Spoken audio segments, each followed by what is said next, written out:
ನಮಸ್ಕಾರ ಸ್ನೇಹಿತರೆ, ಸಖತ್ ಬೆಂಗಳೂರು ವ್ಲಾಗ್ಸ್ಗೆ ಆತ್ಮೀಯವಾದ ಸ್ವಾಗತ. ಇಂದಿನ ವಿಶೇಷ ಸಂಚಿಕೆಯಲ್ಲಿ ನಾವು ಶಂಕರ ಭಾಗವತ್ಪಾದರು ಅಂದರೆ ಶ್ರೀ ಶಂಕರಾಚಾರ್ಯರ ಬಗ್ಗೆ ತಿಳಿದುಕೊಳ್ಳುವಂಥ ಅತ್ಯಂತ ಉತ್ತಮ ಅವಕಾಶ. ಸ್ನೇಹಿತರೆ, ಯಾರೆಲ್ಲ ನಮ್ಮ ಚಾನಲ್ಗೆ ಇನ್ನೂ ಸಬ್ಸ್ಕ್ರೈಬ್ ಮಾಡ್ಕೊಂಡಿಲ್ವೋ ಬೇಗ ಸಬ್ಸ್ಕ್ರೈಬ್ ಮಾಡ್ಕೊಳ್ಳಿ. ಹಾಗೆ ಈ ಥರ ವಿಶೇಷ ಸಂಚಿಕೆಗಳನ್ನು ನೀವು ನೋಡ್ಬೋದು. ಸ್ನೇಹಿತರೆ, ಇವತ್ತಿನ ದಿನ ಅಂದರೆ ಚಂದ್ರಮೌಳೇಶ್ವರ ದೇವಸ್ಥಾನ, ಅಮೃತಹಳ್ಳಿ, ತಲಕಾವೇರಿ ಲೇಔಟ್, ಬ್ಯಾಟರಾಯನಪುರದಲ್ಲಿ ನಾವು ಶ್ರೀಮತಿ ಗೀತಾ ಅವರಿಂದ ಶಂಕರ ಭಾಗವತ್ಪಾದರ ಬಗ್ಗೆ ಒಂದು ವಿಶೇಷ ಸಂಚಿಕೆಯನ್ನು ನೋಡೋಣ. ಬನ್ನಿ ಸ್ನೇಹಿತರೆ, ಇವತ್ತಿನ ಸಂಚಿಕೆಯಲ್ಲಿ ಶ್ರೀಮತಿ ಗೀತಾ ಅವರ ಪರಿಚಯ ಹಾಗೂ ಅವರಿಂದ ಪ್ರವಚನವನ್ನು ಕೇಳೋಣ. ಪ್ರದೋಷ ಕಾಲದಲ್ಲಿ ಶ್ರೀ ಚಂದ್ರಮೌಳೇಶ್ವರನಿಗೆ ಪ್ರದೋಷ ಪೂಜೆ ನಡೀತಾ ಇತ್ತು. ಹಾಗೆ ನಾವು ಶಂಕರ ಭಾಗವತ್ಪಾದರ ಬಗ್ಗೆ ಅತ್ಯಂತ ಉತ್ತಮ ವಿಷಯವನ್ನು ತಿಳಿದುಕೊಳ್ಳೋದು ನಿಮ್ಮೆಲ್ಲರ ಸೌಭಾಗ್ಯ ಅಂತಲೇ ಹೇಳ್ಬೋದು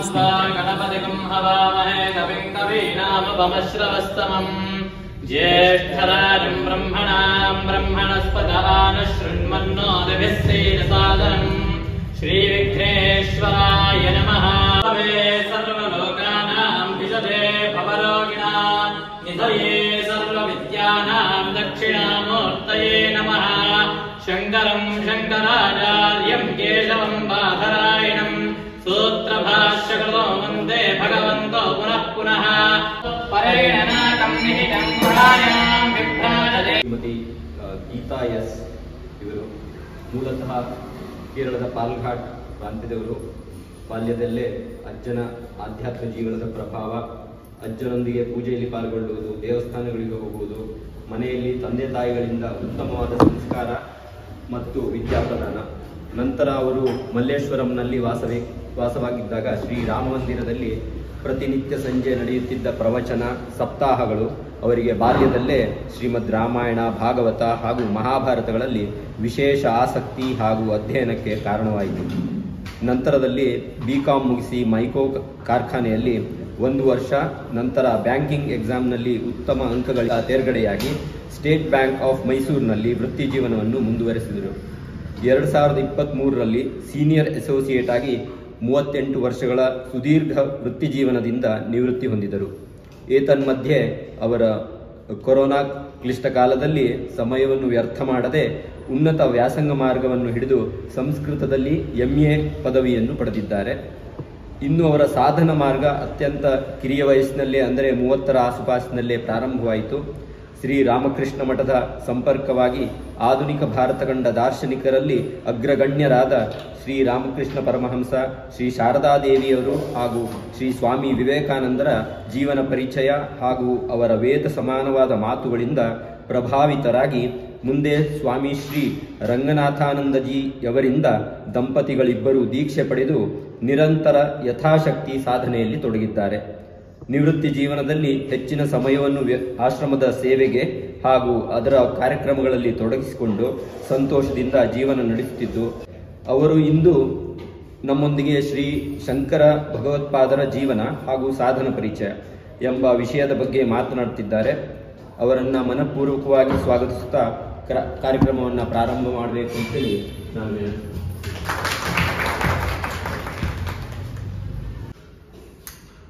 ಶ್ರುತಿ ಸ್ಮೃತಿ ಪುರಾಣಾನಾಂ ಆಲಯಂ ಕರುಣಾಲಯಂ ನಮಾಮಿ ಭಗವತ್ಪಾದ ಶಂಕರಂ ಲೋಕಶಂಕರಂ. ಮಹಾಭಾರತದಲ್ಲಿ ಒಂದು ಪ್ರಸಂಗ ಬರ್ತದೆ, ಯಕ್ಷ ಪ್ರಶ್ನೆ ಅಂತ. ಅಲ್ಲಿ ಯಕ್ಷ ಅನೇಕ ಪ್ರಶ್ನೆ ಅಂತ ಹೇಳ್ತಾನೆ ಯುಧಿಷ್ಠನಿಗೆ. ಅದರಲ್ಲಿ ಒಂದು ದಾರಿ ಯಾವುದು? ಆಗ ಯುಧಿಷ್ಠಿರ ಹೇಳ್ತಾನೆ, ಮಹಾಜನೋ ಏನ ಗತ ಸ ಪಂಥಃ ಅಂತ ಹೇಳಿ. ಅಂದರೆ ಅವತಾರ ಪುರುಷರು ಯಾವ ದಾರಿ ತೋರಿಸಿದಾರೋ ಅದು. ಹಾಗೆ ಶಂಕರರು ನಮಗೆ ಅದ್ವೈತ ಸಿದ್ಧಾಂತವನ್ನು ತೋರಿಸಿದ್ದಾರೆ. ಅದು ನಾವೀಗ ನೋಡ್ತಾ ಹೋಗೋಣ. ಶಂಕರರ ಅವತಾರಕ್ಕೆ ಮುಂಚೆ ಭಾರತದ ಮತ್ತು ನಮ್ಮ ಸನಾತನ ಧರ್ಮದ ಪರಿಸ್ಥಿತಿ ಅಷ್ಟೊಂದು ಚೆನ್ನಾಗಿರಲಿಲ್ಲ. ಬೌದ್ಧ ಧರ್ಮ ಬಹಳ ಎತ್ತರದಲ್ಲಿತ್ತು. ಮತ್ತು ಈ ಯಜ್ಞ ಯಾಗಾದಿಗಳನ್ನೆಲ್ಲ ಇವರು ವೈದಿಕರು ಅನ್ನಿಸ್ಕೊಂಡವರು ವೇದ ಉಪನಿಷತ್ತು ಅದರಲ್ಲೆಲ್ಲ 1-2 ವಾಕ್ಯಗಳನ್ನು ತಗೊಂಡು ಕುತ್ಸಿತವಾದ ಒಂದು ಭಾಷೆಗಳನ್ನು ಬರೆದು ಅದು ನಮ್ಮ ಶ್ರುತಿ ಪ್ರಮಾಣಕ್ಕೆ ವಿರೋಧವಾಗಿತ್ತು. ಹಾಗಾಗಿ ಯಾಗ ಯಜ್ಞ ಏನೂ ನಡೀತಿರಲಿಲ್ಲ, ಹವಿಸು ಇರಲಿಲ್ಲ. ಆಗ ದೇವತೆಗಳೆಲ್ಲ ಕೈಲಾಸ ಪರ್ವತಕ್ಕೆ ಹೋಗಿ ಶಂಕರನ ಬೇಡ್ಕೊಳ್ತಾರೆ. ನಮಗೆ ಹವಿಸ್ಸು ಇಲ್ಲ, ಈ ಥರ ಭೂಲೋಕದಲ್ಲಿ ಬಹಳ ಸನಾತನ ಧರ್ಮ ಎಲ್ಲ ಇದಾಗ್ಬಿಟ್ಟಿದೆ, ನಶಿಸಿ ಹೋಗಿದೆ ಅಂತ. ಆಗ ಕೈಲಾಸಪತಿಯಾದ ಶ್ರೀ ಪರಮೇಶ್ವರನ್ ಹೇಳ್ತಾನೆ, ಹೆದರ್ಕೋಬೇಡಿ, ನಾನು ಅವತಾರ ಮಾಡ್ತೇನೆ ಭೂಲೋಕದಲ್ಲಿ, ಶಂಕರನೆಂಬ ಹೆಸರಿನಿಂದ ಅವತಾರ ಮಾಡಿ ನಾನು ಸನಾತನ ಧರ್ಮವನ್ನು ಉದ್ಧಾರ ಮಾಡ್ತೇನೆ, ಹೆದರ್ಕೋಬೇಡಿ ಅಂತ ಹೇಳ್ತಾರೆ. ಹೀಗೆ ಕೇರಳದ ಕಾಲಡಿ ಅಲ್ಲಿ ಶಿವಗುರು ಹಾಗೂ ಆರ್ಯಾಂಬ ಅಂತ ಇಬ್ಬರು ದಂಪತಿಗಳಿರ್ತಾರೆ. ಶಿವಗುರು ಹೆಸರಿಗೆ ತಕ್ಕಂತೆ ಜ್ಞಾನಿ, ಆರ್ಯಾಂಬ ದೈವಭಕ್ತೆ. ಅವ್ರಿಗೆ ಮದುವೆಯಾಗಿ ತುಂಬ ವರ್ಷ ಆದರೂ ಮಕ್ಕಳಿರಲಿಲ್ಲ. ಅವ್ರ ಪಕ್ಕದಲ್ಲೇ ವೃಷಭಾಚಲ ಪಕ್ಕದ ದೇವಸ್ಥಾನದಲ್ಲಿ, ಈಶ್ವರ ಪರಮೇಶ್ವರ ದೇವಸ್ಥಾನದಲ್ಲಿ ಅವರು ಪೂಜೆ ಮತ್ತು ಸೇವೆಯನ್ನು ಮಾಡ್ತಾ ಇರ್ತಾರೆ. ಹೀಗೆ ತುಂಬ ಸೇವೆ ಮಾಡ್ತಿದ್ದಾಗ ಅದರಿಂದ ಪರಿತುಷ್ಟನಾದ ದೇವರು ಅವತ್ತಿನ ದಿವಸ ರಾತ್ರಿ ಶಿವಗುರುವಿನ ಕನಸಲ್ಲಿ ಬಂದು ಹೇಳ್ತಾರೆ, ನಿನಗೆ ಸರ್ವಜ್ಞನು ಮಹಾಮಹಿಮನು ಅಲ್ಪಾಯುವ ಆದ ಒಬ್ಬ ಮಗ ಬೇಕಾ, ಇಲ್ಲ ದುಷ್ಟಾತ್ಮರು ಆಗಿ ಮತ್ತೆ ತುಂಬ ದುರ್ಗುಣಗಳು ಇರೋ ಹಲವಾರು ಪುತ್ರರು ಬೇಕಾ ಅಂತ. ಅವ್ರು ಹೇಳ್ತಾರೆ, ನನಗೆ ಸುಗುಣವಂತನಾದ ಸರ್ವಜ್ಞನಾದ ಒಬ್ಬ ಮಗನೇ ಸಾಕು, ಅಲ್ಪಾಯುವುದು ಪರವಾಗಿಲ್ಲ ಅಂತ ಹೇಳ್ತಾರೆ. ಆಗ ಶಂಕರರ ಜನನವಾಗುತ್ತದೆ. ಅವರ ಕಾಲ ಕ್ರಿಸ್ತಶಕ 788ರಿಂದ 820. ವೈಶಾಖ ಶುದ್ಧ ಪಂಚಮಿ ದಿನ ಶಂಕರರು ಅವತರಿಸ್ತಾರೆ. ಅವರು ಹುಟ್ಟಿದ 3 ವರ್ಷದಲ್ಲಿ ತಮ್ಮ ಮಾತೃಭಾಷೆಯಾದ ಮಲಯಾಳಂನಲ್ಲಿ ಪಾಂಡಿತ್ಯವನ್ನು ಸಾಧಿಸ್ತಾರೆ. ಆಮೇಲೆ 4ನೇ ವರ್ಷ ಅಷ್ಟೊತ್ತಿಗೆ ಶಿವಗುರು ಅಂದ್ಕೊಳ್ತಾನೆ ಒಂದು ಉಪನಯನ ಮಾಡಬೇಕು ಅಂತ. ಅಷ್ಟರೊಳಗೆ ಅವರ ದೇಹತ್ಯಾಗ ಆಗುತ್ತೆ. ಆಗ 1 ವರ್ಷ ತಂದೆಯ ಕಾರ್ಯ ಮುಗಿದ 5ನೇ ವರ್ಷದಲ್ಲಿ ಅವನಿಗೆ ಉಪನಯನ ಆಗ್ತದೆ. ತಾಯಿ ಬಂಧುಗಳ ಸಹಾಯದಿಂದ ಮಾಡಿ ಕಡೆಗೆ ಅವನಿಗೆ ಗುರುಕುಲಕ್ಕೆ ಸೇರಿಸ್ತಾರೆ. ಗುರುಕುಲದಲ್ಲಿ ಅವನು ಏಕಶ್ರುತಿ ಏಕಪಾಠಿ ಅಂತ ಹೇಳ್ತಾರೆ. ಒಂದು ಸಲ ಅವ್ನಿಗೆ ಏನಾದ್ರು ಕೇಳಿಸ್ಕೊಂಡ್ರೆ ಸಾಕು, ಅದನ್ನು ಕರೆಕ್ಟಾಗಿ ಅವನು ಇದು ಮಾಡ್ತಾ ಇರ್ತಾನೆ. ಮೈಂಡಲ್ಲಿ ಹಾಗೆ ಇಂಪ್ರಿಂಟ್ ಆಗಿಬಿಡುತ್ತೆ, ಅದು ಅಳಿಸೋದೇ ಇಲ್ಲ. ಆ ರೀತಿ ಇದ್ದಾಗ ಏನಾಗುತ್ತೆ, ಒಂದ್ಸಲ ಇದು ಗುರುಕುಲದಲ್ಲಿ ಹೇಗಪ್ಪ ಅಂದರೆ ಭಿಕ್ಷಾಟನೆ ಮಾಡಬೇಕಾಗುತ್ತೆ. ಆಗ ಮನೆ ಮನೆಗೆ ಹೋಗಿ ಭಿಕ್ಷೆ ಪಡಬೇಕಾದ್ರೆ ಅಲ್ಲೇನಾಗುತ್ತೆ, ಒಬ್ಬರು ಮನೆಗೆ ಹೋಗ್ತಾನೆ. ಅಲ್ಲಿ ಒಬ್ಳು ಬ್ರಾಹ್ಮಣ ಹೆಂಗಸಿರ್ತಾಳೆ. ಅವಳು ಪಾಪ ಕೊಡಬೇಕು ಅಂತ ಆಸೆ, ಎಷ್ಟು ತೇಜಸ್ವಿಯಾದ ಯುವಕ ಬಂದಿದ್ದಾನೆ ಅಂತ. ಆದರೆ ಅವ್ರ ಮನೇಲಿ ಕೊಡೋಕ್ಕೆ ಏನೂ ಇರಲ್ಲ. ಕಡೆಗೆ ಒಂದು ಒಣಗಿರೋ ನೆಲ್ಲಿಕಾಯಿ ತಂದು ಶಂಕರನ ಜೋಳಿಗೆ ಹಾಕ್ತಾಳೆ. ಅದು ನೋಡಿ ಶಂಕರನಿಗೆ ಭಾಳ ಕನಿಕರ ಆಗ್ಬಿಟ್ಟು ಅವನು ಮಹಾಲಕ್ಷ್ಮಿನೂ ಪ್ರಾರ್ಥಿಸ್ತಾನೆ. ಅಂಗಂ ಹರೇ ಕುಲಕಭೂಷಣ ಮಾಶ್ರಯಂತಿ ಅಂತ ಹೇಳ್ಬಿಟ್ಟು ಕನಕದಾರ ಸ್ತೋತ್ರ ಅಂತ ಹೇಳ್ತಾರೆ. ಅದನ್ನು ಹೇಳ್ತಾರೆ. ಹೇಳಿದಾಗ ಲಕ್ಷ್ಮಿ ಪ್ರಸನ್ನರಾಗ್ಬಿಟ್ಟು ಹೇಳ್ತಾಳೆ, ನೋಡಪ್ಪ ಅವರು ಹಿಂದಿನ ಜನ್ಮದಲ್ಲಿ ಏನೂ ಪುಣ್ಯ ಮಾಡಿಲ್ಲ, ಅದಕ್ಕೆ ಈ ಸ್ಥಿತಿ ಅವ್ರಿಗೆ ಅಂತ ಹೇಳ್ತಾರೆ. ಅಮ್ಮ, ಅವ್ರು ಹಿಂದಿನ ಜನ್ಮದಲ್ಲಿ ಅವ್ನು ಏನೇ ಮಾಡ್ತಿದ್ರು ಸರಿ, ಈ ಜನ್ಮದಲ್ಲಿ ಅವ್ನು ದಾನ ಮಾಡಿದ್ರು, ಅದ್ರ ಫಲ ಅವ್ರಿಗೆ ಸಿಗಬೇಕು. ಆಮೇಲೆ ಇನ್ನೊಂದು, ನನ್ನ ಒಂದು ಇದರಿಂದ ಸ್ತೋತ್ರದಿಂದ ನೀನು ಏನಾದರೂ ಖುಷಿ ಆಯಿತು ಅಂತಂದರೆ ಅವ್ರಿಗೆ ಏನಾದರೂ ಒಂದು ಅನುಗ್ರಹ ಮಾಡೋದು. ಆಗ ತಾಯಿ ಚಿನ್ನದ ನೆಲ್ಲಿಕಾಯಿನ ಸುರಿಸ್ತಾಳೆ ಅಂತ ಹೇಳ್ತಾರೆ. ಸರಿ, ಅದಾದಮೇಲೆ 2 ವರ್ಷದಲ್ಲಿ ಎಲ್ಲ ಶಾಸ್ತ್ರ ಪಾರಂಗತರಾಗ್ತಾರೆ. ಗುರುಕುಲ ಮುಗಿಯುತ್ತೆ. ಮನೆಯಲ್ಲೇ ಅಷ್ಟು ಚಿಕ್ಕ ವಯಸ್ಸಿನಲ್ಲಿ ಗುರುಕುಲನ ಆರಂಭಿಸ್ತಾರೆ. ಅವ್ರಿಗೆ ತಾಯಿ ಅಂದರೆ ಭಾಳ ಇಷ್ಟ, ಮತ್ತು ಭಕ್ತಿ ಭಾಳ ಅವ್ರಿಗೆ. ಅವ್ರ ತಾಯಿ ಒಂದ್ಸಲ ಹೋದವರು ಸ್ನಾನಕ್ಕೆ ಪೂರ್ಣ ನದಿಗೆ ಎಷ್ಟೊತ್ತಾದರೂ ವಾಪಸ್ ಬರಲ್ಲ. ಇವ್ರಿಗೆ ಇದು ದುಃಖ ಆಗುತ್ತೆ, ಏನಾಗುತ್ತೆ, ಟೆನ್ಷನ್ ಆಗುತ್ತೆ. ಹೋಗ್ತಾರೆ, ಅರ್ಧದಲ್ಲಿ ಅಮ್ಮ ಮೂರ್ಛಿತರಾಗಿ ಬಿದ್ದಿರ್ತಾರೆ. ಆಗ ಅವ್ರು ಉಪಚರಿಸಿ ಎದ್ಬಿಟ್ಟು ಪೂರ್ಣ ನದಿಗೆ ಪ್ರಾರ್ಥನೆ ಮಾಡ್ತಾರೆ. ಅಮ್ಮ, ಡೈಲಿ ನಮ್ಮಮ್ಮ ಅಷ್ಟು ದೂರ ಬಂದು ಸ್ನಾನ ಮಾಡೋಕ್ಕಾಗಲ್ಲ, ನೀನೇ ನಮ್ಮ ಮನೆ ಮುಂದೆ ಹರಿ ಅಂತ ಹೇಳ್ಬಿಟ್ಟು ಒಳ್ಳೊಳ್ಳೆ ಪದಪುಂಜಗಳಿಂದ ಪೂರ್ಣ ನದಿಯನ್ನು ಸ್ತುತಿಸ್ತಾರೆ. ಅದು ರಾತ್ರಿ ಕಳೆದು ಬೆಳಗ್ಗೆ ಆಗೋಷ್ಟಕ್ಕೆ ಪೂರ್ಣ ನದಿ ಇವ್ರ ಮನೆ ಮುಂದೆನೇ ಹರಿತಾ ಇರುತ್ತೆ. ಹಾಗಾಗಿ ಇವ್ರ ಮುಂಚೆಯಿಂದಲೂ ಸನ್ಯಾಸಿ ಆಗಬೇಕು ಅಂತ ಭಾಳ ಆಸೆ ಇರುತ್ತೆ. ಇವ್ರ ತಂದೆಗೂ ಆಸೆ ಇರುತ್ತೆ, ಅದು ನೆರವೇರಲ್ಲ. ಬಟ್ ಇವ್ರಿಗೆ ತುಂಬಾ ಆಸೆ ಇರುತ್ತೆ. ಅದರ ತಾಯಿ ಹೇಳ್ತಾರೆ, ಅಪ್ಪ ನನಗಿರೋ ನೀನು ಒಬ್ಬನೇ ಮಗ, ನೀನು ಸನ್ಯಾಸಿ ಆಗ್ಬಿಟ್ರೆ ನಾನು ಅಂತಿಮ ಕಾಲದಲ್ಲಿ ಸಂಸ್ಕಾರ ಎಲ್ಲ ಮಾಡೋದು ಯಾರು ಅಂತ ಹೇಳ್ತಿರ್ತಾರೆ. ಸರಿ, ತಾಯಿ ಅನುಮತಿ ಇಲ್ಲದೆ ಅವ್ರಿಗೆ ಸನ್ಯಾಸಿ ಆಗೋಕ್ಕೆ ಇಷ್ಟ ಆಗಲ್ಲ. ಆಮೇಲೆ ಏನು ಮಾಡ್ತಾರೆ, ಒಂದು ದಿವಸ ಅದಕ್ಕೂ ಒಂದು ಕಾಲ ಬರುತ್ತೆ. ಅವರು ಪೂರ್ಣಾ ನದಿ ಸ್ನಾನಕ್ಕೆ ಹೋದಾಗ ಒಂದು ಮೊಸಳೆ ಅವ್ರ ಕಾಲನ್ನ ಕಚ್ಚಿ ಎಳಿತಾ ಇರುತ್ತೆ. ಇವರು ಜೋರಾಗಿ ಅಸಹ್ಯಕರ ಕೂತ್ಕೊಳ್ತಾರೆ, ಅಮ್ಮ ಮೊಸಳೆ ಕಚ್ಚಿಬಿಟ್ಟಿದೆ ಅಮ್ಮ. ಅವಾಗ ತಾಯಿಗೆ ತುಂಬ ದಿಗ್ಭ್ರಾಂತರ ಆಗ್ಬಿಡ್ತಾಳೆ. ಅಯ್ಯೋ ಅಮ್ಮ, ನೀನೊಂದು ಕೆಲಸ ಮಾಡು, ಒಂದು ನನ್ನ ಪ್ರಾರಬ್ಧ ದೆಸೆಯಿಂದ ಹಿಂಗಾಗಿದೆ, ಇದು ನೀನು ನನಗೆ ಪರ್ಮಿಷನ್ ಕೊಡು, ನಾನು ಸನ್ಯಾಸಿ ಆಗಬೇಕು ಅಂತ, ಅದರಿಂದ ಇದು ಬಿಡ್ಬೋದು ನನ್ನ ಅಂತ. ಆಗ ತಾಯಿ ಅಟ್ಲೀಸ್ಟ್ ಸನ್ಯಾಸಿ ಆಗಿದ್ರೆ ಎಲ್ಲೋ ಕಡೆ ಬದುಕಿರ್ತಾನೆ ಮಗ ಅಂತ ಹೇಳ್ಬಿಟ್ಟು ಅವಳು ಅನುಮತಿಯನ್ನು ಕೊಡ್ತಾಳೆ. ಆಗ ಅವರು ಸನ್ಯಾಸ ಮಂತ್ರವನ್ನು ಹೇಳ್ತಾರೆ. ಪ್ರೇಷ ಮಾತ್ರ ಅಂತ ಹೇಳ್ತಾರೆ, 3 ಸಲ ಬೇರೆ ಬೇರೆಯಾಗಿ ಮತ್ತೆ 1 ಸಲ ಒಟ್ಟಾಗಿ ಹೇಳ್ಬಿಟ್ಟು ನಾನೀಗ ಸನ್ಯಾಸ್ತನಾವೇನೋ ಅಂತ ಸಂಕಲ್ಪ ಮಾಡ್ಕೊಳ್ತೇನೆ. ಹಾಗಾಗಿದ ತಕ್ಷಣವೇ ಮೊಸಳೆ ಕಾಲನ್ನ ಬಿಡುತ್ತೆ. ಅದಕ್ಕೆ ಆತುರದ ಸನ್ಯಾಸ ಅಂತ ಹೇಳ್ತಾರೆ. ಆದರೆ ಆತುರದ ಸನ್ಯಾಸ ಮಾಡಿದ್ಮೇಲೆ ಮತ್ತೆ ವಿಧಿವತ್ತಾಗಿ ಸನ್ಯಾಸಿ ಆಗಬೇಕು ಅವರು. ಹಾಗಾಗಿ ಅಮ್ಮನ ಹತ್ರ ಪರ್ಮಿಷನ್ ಕೇಳ್ತಾರೆ. ಅಮ್ಮ ಹೇಳ್ತಾರೆ, ನನ್ನ ಕೊನೆ ಕಾಲದಲ್ಲಿ ನೀನು ಬಂದು ನನ್ನ ಅಂತಿಮ ಸಂಸ್ಕಾರ ನಡೆಸ್ಕೊಡೋದಾದರೆ ಮಾತ್ರ ನೀನು ಹೋಗ್ಬೋದು ಅಂತ. ಆಯ್ತಮ್ಮ, ನೀನು ಎಲ್ಲಿದ್ರೂ ಸರಿ, ನನ್ನ ಕೊನೆ ಕಾಲದಲ್ಲಿ ನಾನು ಬಂದೇ ಬರ್ತೀನಿ ನನ್ನ ಹತ್ರ ಅಂತ ಪ್ರಾಮಿಸ್ ಮಾಡ್ತಾರೆ. ಆಮೇಲೆ ಸರಿ, ಅವತ್ತು ರಾತ್ರಿ ಕನಸಲ್ಲಿ ಅವ್ರಿಗೆ ಪಕ್ಕದ ಮನೆಯಲ್ಲಿ ಕೃಷ್ಣನ ದೇವಸ್ಥಾನ ಇರುತ್ತೆ. ಆ ಕೃಷ್ಣ ಕನಸಲ್ಲಿ ಬಂದ್ಬಿಟ್ಟು, ಅಲ್ಲಯ್ಯ ನೀನೇನೋ ನಿಮ್ಮ ಅಮ್ಮಂಗೆ ಅನುಕೂಲ ಆಗಲಿ ಅಂತ ಪೂರ್ಣ ನದಿ ನಿಮ್ಮ ಮನೆ ಮುಂದೆನೇ ಇದು ಮಾಡಿದೆ, ಆದರೆ ಆ ನೀರು ನನ್ನ ಮಂದಿರಕ್ಕೆಲ್ಲ ನುಗ್ಗಿ ನನ್ನ ಮೂರ್ತಿನೇ ಸರಿಯಾಗಿ ಮಾಡ್ತಾ ಇದೆ ಅಂತ ಹೇಳ್ತಾರೆ. ನನಗೇನೋ ಒಂದು ವ್ಯವಸ್ಥೆ ಮಾಡ್ಬಿಟ್ಟು ಹೋಗು, ನೀನು ಹೋಗೋಷ್ಟೊತ್ತಿಗೆ ಅಂತ. ಆಯಿತು ಅಂತ ಹೇಳ್ಬಿಟ್ಟು ಇವರು ನೆಕ್ಸ್ಟ್ ಡೇ ಆ ಮೂರ್ತಿನ ತೆಗೆದು ಇನ್ನೊಂದು ಕಡೆ ಪ್ರತಿಷ್ಠಾಪನೆ ಮಾಡ್ತಾರೆ. ಈಗಲೂ ತಾವು ಕಾಲಡಿಗೆ ಹೋದಾಗ ಅಲ್ಲಿ ಹಾಕಿರ್ತಾರೆ ಶ್ರೀ ಶಂಕರಾಚಾರ್ಯ ಭಗವತ್ಪಾದರು ಸ್ಥಾಪಿಸಿದ ಕೃಷ್ಣನ ದೇವಸ್ಥಾನ ಅಂತ ತಾವು ನೋಡ್ಬೋದು. ಮತ್ತು ಅಲ್ಲಿ ಮೊಸಳೆ ಘಾಟ್ ಅಂತ ಇದೆ, ಮೊಸಳೆಯಲ್ಲಿ ಕಾಲು ಇಳಿತವ್ರಿಗೆ ಅದನ್ನು ತಾವು ನೋಡ್ಬೋದು. ಸೊ ಈ ರೀತಿ ಅಮ್ಮನ ಹತ್ರ ಪರ್ಮಿಷನ್ ತಗೊಂಡು ಅವ್ರು ಹೋಗ್ತಾರೆ. ಆಮೇಲೆ ದಾರಿ ಹೋಗ್ತಾ ಇದ್ದಾಗ ಒಂದು ಒಳ್ಳೆ ಪ್ರದೇಶ ಕಾಣಿಸುತ್ತೆ. ಅದ್ರಲ್ಲಿ ಏನಪ್ಪ ಒಂದು ಆಶ್ಚರ್ಯ ಅಂತಂದರೆ, ಒಂದು ಕಪ್ಪೆ ಅದು ಮರಿಗೆ ಜನ್ಮ ಕೊಡ್ತಾ ಇರುತ್ತೆ, ಅದ್ರ ಮೇಲೆ ಹಾವು ಅದಕ್ಕೆ ಆಶ್ರಯವಾಗಿ ನಿಂತಿರುತ್ತೆ. ಇದೇನಿದು ಪರಸ್ಪರ ವಿರುದ್ಧವುಳ್ಳ ಈ ಪ್ರಾಣಿಗಳು ಇಷ್ಟು ಸೌಹಾರ್ದವಾಗಿರ್ಬೇಕಾದ್ರೆ ಈ ಜಾಗಕ್ಕೇನೋ ಮಹಿಮೆ ಇರಬೇಕಲ್ಲ ಅಂತ ನೋಡಿದ್ರೆ ಅದು ವಿಭಾಂಡಕ ಮುನಿಗಳ ಮಗ ಋಷ್ಯಶೃಂಗರ ಆಶ್ರಮ ಅಂತ. ಆಮೇಲೆ ಅಂದ್ಕೊಳ್ತಾರೆ, ನಾನು ಮುಂದೆ ಇಲ್ಲಿ ಒಂದು ಮಠನ ಸ್ಥಾಪಿಸ್ಬೇಕು ಅಂತ ಹೇಳಿ ಅಂದ್ಕೊಂಡು ಮುಂದೆ ಹೋಗ್ತಾರೆ. ಮುಂದೆ ಹೋದಾಗ ಅವರು ಗುರು ಗೋವಿಂದಪಾದರನ್ನ ಹುಡ್ಕೊಂಡು ಹೋಗ್ತಾರೆ. ಅವರು ನರ್ಮದಾ ನದಿ ತೀರದಲ್ಲಿ ಇರ್ತಾರೆ ಅಂತ ಹೇಳ್ತಾರೆ. ಸೊ ಇವರು ಅಲ್ಲಿ ಹುಡ್ಕೊಂಡು ಹೋಗ್ತಾರೆ. ಹಾಗೆ ಹೋಗ್ತಾ ಇದ್ದಾಗ ಅದು ಎಲ್ಲಿ ಬರುತ್ತೆ ಅಂದರೆ, ಓಂಕಾರೇಶ್ವರ ಟೆಂಪಲ್ ಇದೆಯಲ್ಲ, ಅದ್ರ ಕೆಳಗಡೆ ಅಲ್ಲಿ ಅವ್ರ ಗುಹೆ ಇರುತ್ತೆ ನರ್ಮದಾ ನದಿ ತೀರದಲ್ಲಿ.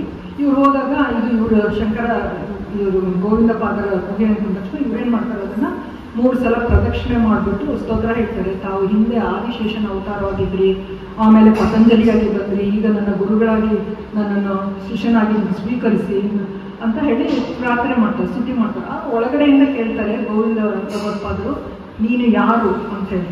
ಆಗ ಅವ್ರು ಹೇಳ್ತಾರೆ, ಮನೋಬುದ್ಧಿ ಅಹಂಕಾರ ಚಿತ್ತಾನಿ ನಾಹಂ ನಚ ಶ್ರೋತೃ ಜಿಹ್ವೆ ನಚ ಗ್ರಾಣ ನೇತ್ರೆ ನಚ ವ್ಯೋಮ ಭೂಮಿ ನ ತೇಜೋ ನ ವಾಯು ಚಿದಾನಂದ ರೂಪ ಶಿವೋಹಂ ಶಿವೋಹಂ ಅಂತ. ಅಂದರೆ ನಾನು ಮನಸ್ಸಲ್ಲ, ಬುದ್ಧಿಯಲ್ಲ, ಅಹಂಕಾರ, ಚಿತ್ತ ಅಲ್ಲ, ಇಂದ್ರಿಯ ಅಲ್ಲ, ಆದರೆ ಇದೆಲ್ಲಕ್ಕೂ ಮೀರಿದ ಅದ್ವಿತೀಯನಾದ ಪರಶಿವನೇ ನಾನಾಗಿದ್ದೇನೆ ಅಂತ. ಆಗ ಅದ್ವೈತಪೂರ್ಣವಾದ ಈ ಒಂದು ವಾಕ್ಯವನ್ನು ಕೇಳ್ಬಿಟ್ಟು ಗುರುಗಳಿಗೆ ಭಾಳ ಸಂತೋಷ ಆಗೋದು. ಆ ಗುಹೆದು ಬಾಗಿಲು ಭಾಳ ಚಿಕ್ಕದಿರುತ್ತೆ, ಅದರಿಂದ ತಮ್ಮ ಕಾಲನ್ನು ಹೊರಗಡೆ ಹಾಕ್ತಾರೆ. ಅಂದರೆ ಅಕ್ಸೆಪ್ಟ್ ಮಾಡ್ಕೊಂಡಿದ್ದೀನಿ ನಿನ್ನ ಶಿಷ್ಯನಾಗಿ ಅಂತ. ಆಮೇಲೆ ಇವರು ಗುರುಗಳನ್ನ ಪಾದವನ್ನು ನಮಸ್ಕಾರ ಮಾಡ್ಕೊಂಡು ಒಳಗಡೆ ಹೋಗ್ತಾರೆ. ಒಳಗಡೆ ಹೋದಾಗ ಅಲ್ಲಿ ಗುರುಗಳ ಹತ್ರ ಅಭ್ಯಾಸ ಮಾಡುವಾಗ ಅವರು ಉಪನಿಷತ್ತಿನ 4 ಮಹಾವಾಕ್ಯಗಳಾದ ಅಹಂ ಬ್ರಹ್ಮಾಸ್ಮಿ, ತತ್ವಮಸಿ, ಪ್ರಜ್ಞಾನ ಬ್ರಹ್ಮ, ಅಯಮಾತ್ಮ ಬ್ರಹ್ಮ ಎಂಬ ಇದನ್ನು ಬ್ರಹ್ಮೋಪದೇಶ ಮಾಡ್ತಾರೆ. ಅಲ್ಲಿ ಇದು ಮಾಡಿದಾಗ ಅಲ್ಲಿ 3 ವರ್ಷ ಇರ್ತಾರೆ ಅವರು. ಹಾಗೆ ಇದ್ದಾಗ ಏನಾಗುತ್ತೆ, ಒಂದು ದಿವಸ ಏನಾಗುತ್ತೆ, ಎಲ್ಲ ಕಡೆ ಹಾಹಾಕಾರ ತಿಳಿಸುತ್ತೆ. ಏನು ಅಂತಂದರೆ, ನರ್ಮದಾದಲ್ಲಿ ಪ್ರವಾಹ ಬಂದ್ಬಿಟ್ಟಿದೆ, ಗುರುಗಳು ಒಳಗಡೆ ಗುಹೆ ಒಳಗೆ ಸಮಾಧಿಸ್ಥರಾಗಿದ್ದಾರೆ. ಆಗ ಇವ್ರಿಗೆ ಅನಿಸುತ್ತೆ, ಸರಿ ಇನ್ನು ಅವ್ರನ್ನ ಇದು ಮಾಡೋದಕ್ಕಾಗೋದಿಲ್ಲ, ಡಿಸ್ಟರ್ಬ್ ಮಾಡಬಾರ್ದು ಅಂತ ಹೇಳ್ಬಿಟ್ಟು ಇವರು ತಮ್ಮ ಕಮಂಡಲುನಲ್ಲಿ ನರ್ಮದಾ ಪ್ರವಾಹವನ್ನು ಹಿಡಿಯೋ ಥರ ಆ ಗುಹೆಯ ಬಾಗಿಲಲ್ಲಿ ಇಟ್ಬಿಟ್ಟು ನರ್ಮದಾ ಸ್ತೋತ್ರವನ್ನು ಮಾಡಿ ಹೇಳ್ತಾರೆ. ಆ ನರ್ಮದಾ ಪ್ರವಾಹ ಎಲ್ಲ ಆ ಕಮಂಡಲದೊಳಗೆ ಸೇರ್ಕೊಳ್ಳುತ್ತೆ. ಆಮೇಲೆ ಗುರುಗಳು ಸಮಾಧಿಸ್ಥದಿಂದ ಎದ್ದ ಮೇಲೆ ಆ ಶಿಷ್ಯರೆಲ್ಲ ಹೇಳ್ತಾರೆ, ನೋಡಿ ಹಿಂಗೆಲ್ಲ ಆಯಿತು ಅಂತ. ಹೌದಾ ಅಂದ್ಬಿಟ್ಟು ಆಮೇಲೆ ಅವ್ರು ಕರೀತಾರೆ, ನೋಡಪ್ಪ ಶಂಕರ, ನನಗೆ ಹಿಂದೆ ವೇದವ್ಯಾಸರು ಹೇಳಿದರು ನೋಡು, ನನಗೆ ಬ್ರಹ್ಮಸೂತ್ರ ಅದಕ್ಕೆ ಭಾಷ್ಯನ ನಿನ್ನ ಶಿಷ್ಯ ಒಬ್ಬ ಬರೀತಾನೆ, ಅವನ್ನ ನೀನು ಹೆಂಗೆ ಕಂಡುಹಿಡ್ಬೋದು ಅಂತ ಹೇಳಿದ್ರೆ, ಅವನು ತನ್ನ ಕಮಂಡಲನಲ್ಲಿ ನರ್ಮದಾ ನದಿ ಪ್ರವಾಹವನ್ನು ಹಿಡಿದಿಟ್ಟಿರ್ತಾನೆ ಅಂತ ಹೇಳ್ತಾರೆ. ಸೊ ಹಾಗಾಗಿ ನೀನು ಒಂದು ಕೆಲಸ ಮಾಡಪ್ಪ, ಈಗ ನೀನು ಕಾಶಿಗೆ ಹೋಗು, ಆಮೇಲೆ ಇಲ್ಲಿ ಈ ಬ್ರಹ್ಮಸೂತ್ರಕ್ಕೆ ನೀನು ಭಾಷ್ಯವನ್ನು ಬರೆ ಅಂತ ಹೇಳ್ಬಿಟ್ಟು ಆಶೀರ್ವಾದ ಮಾಡಿ ಕಳಿಸ್ತಾರೆ. ಸರಿ, ಅಲ್ಲಿಂದ ಅವರು ಕಾಶಿಗೆ ಬರ್ತಾರೆ. ಕಾಶಿಗೆ ಬಂದಾಗ ಏನಾಗುತ್ತೆ, ಅಲ್ಲಿ ಒಬ್ಬ ತೇಜಸ್ವಿ ವೈರಾಗ್ಯಶಾಲಿ ಆದ ಒಂದು ಚಿಕ್ಕ ಹುಡುಗ ಸಿಗ್ತಾನೆ.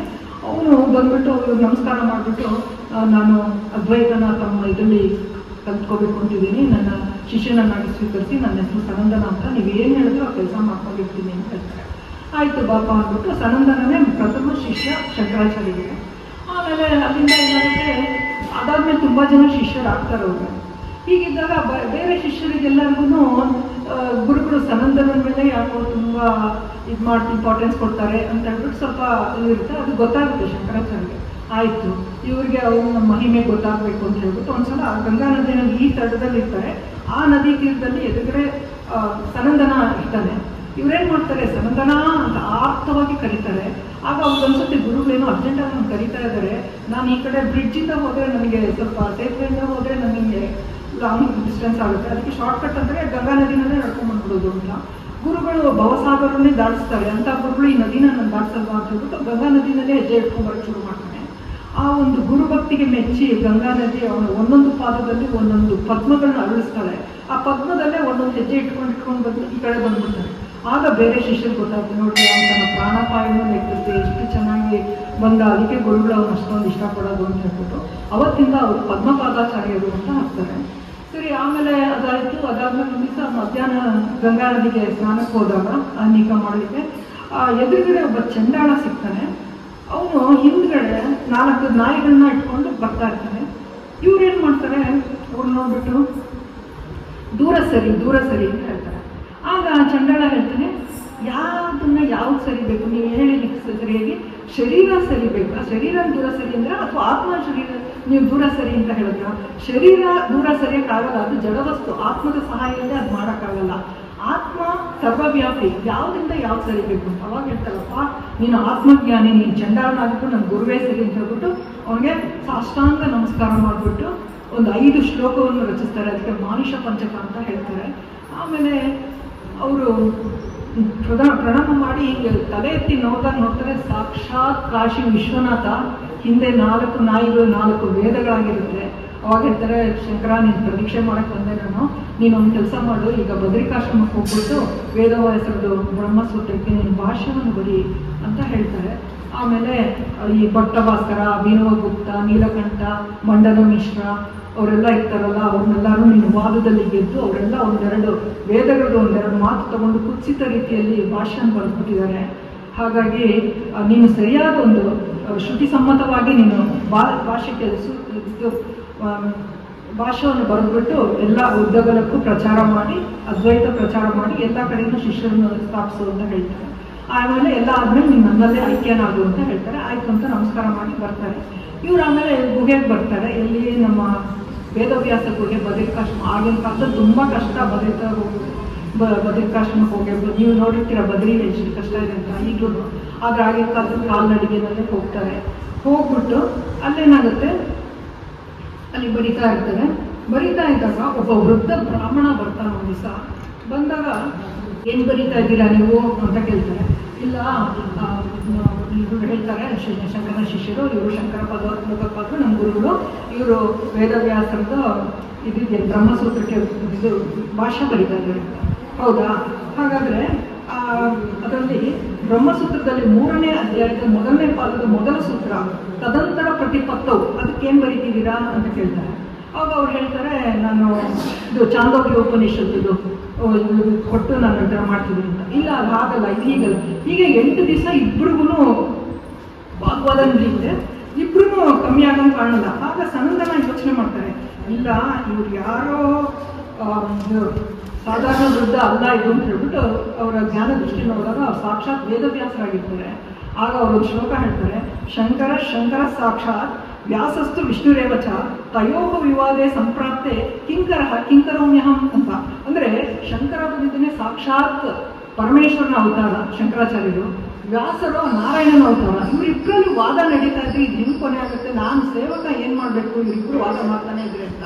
ಆಗ ಶಂಕರ ಗೊತ್ತಾಗುತ್ತೆ, ಓ ಇವರು ವೇದವ್ಯಾಸರನ್ನು ನನ್ನ ತಪ್ಪಾಯಿತು ಕ್ಷಮಿಸಿ ಅಂತ ಹೇಳ್ಬಿಟ್ಟು ನಮಸ್ಕಾರ ಮಾಡ್ತಾರೆ. ಇಲ್ಲಪ್ಪ ನೀನು ಸರಿಯಾಗಿ ಇದು ಮಾಡಿದ್ಯಾ, ನೀನು ಹೋಗಿ ಇವಾಗ ಇದೆಲ್ಲ ನಿಮಗೆ ತುಂಬ ಕೆಲಸ ಇದೆ ಮಾಡೋಕ್ಕೆ ಅಂತ ಹೇಳ್ತಾರೆ. ಆದರೆ ಹೇಳ್ತಾರೆ ಶಂಕರಾಚಾರ್ಯರು, ಇಲ್ಲ ನನ್ನ ಆಯಸ್ಸು ಮುಗೀತು, ನನಗೆ 8 ವರ್ಷ ಆಯಸ್ಸಿತ್ತು. ಆ ಮೊಸಳೆ ಯಾವಾಗ ನನ್ನ ಕಾಲು ಹಿಡಿತು ಅವಾಗಿದ್ದ ನನಗೆ 8 ವರ್ಷ, 16 ವರ್ಷ ಮುಗೀತು, ನನಗೆ ಪರ್ಮಿಷನ್ ಕೊಡಿ, ನಾನು ಕೈಲಾಸಕ್ಕೆ ಹೋಗ್ತೀನಿ ನಿಮ್ಮ ಸನ್ನಿಧಾನದಲ್ಲಿ.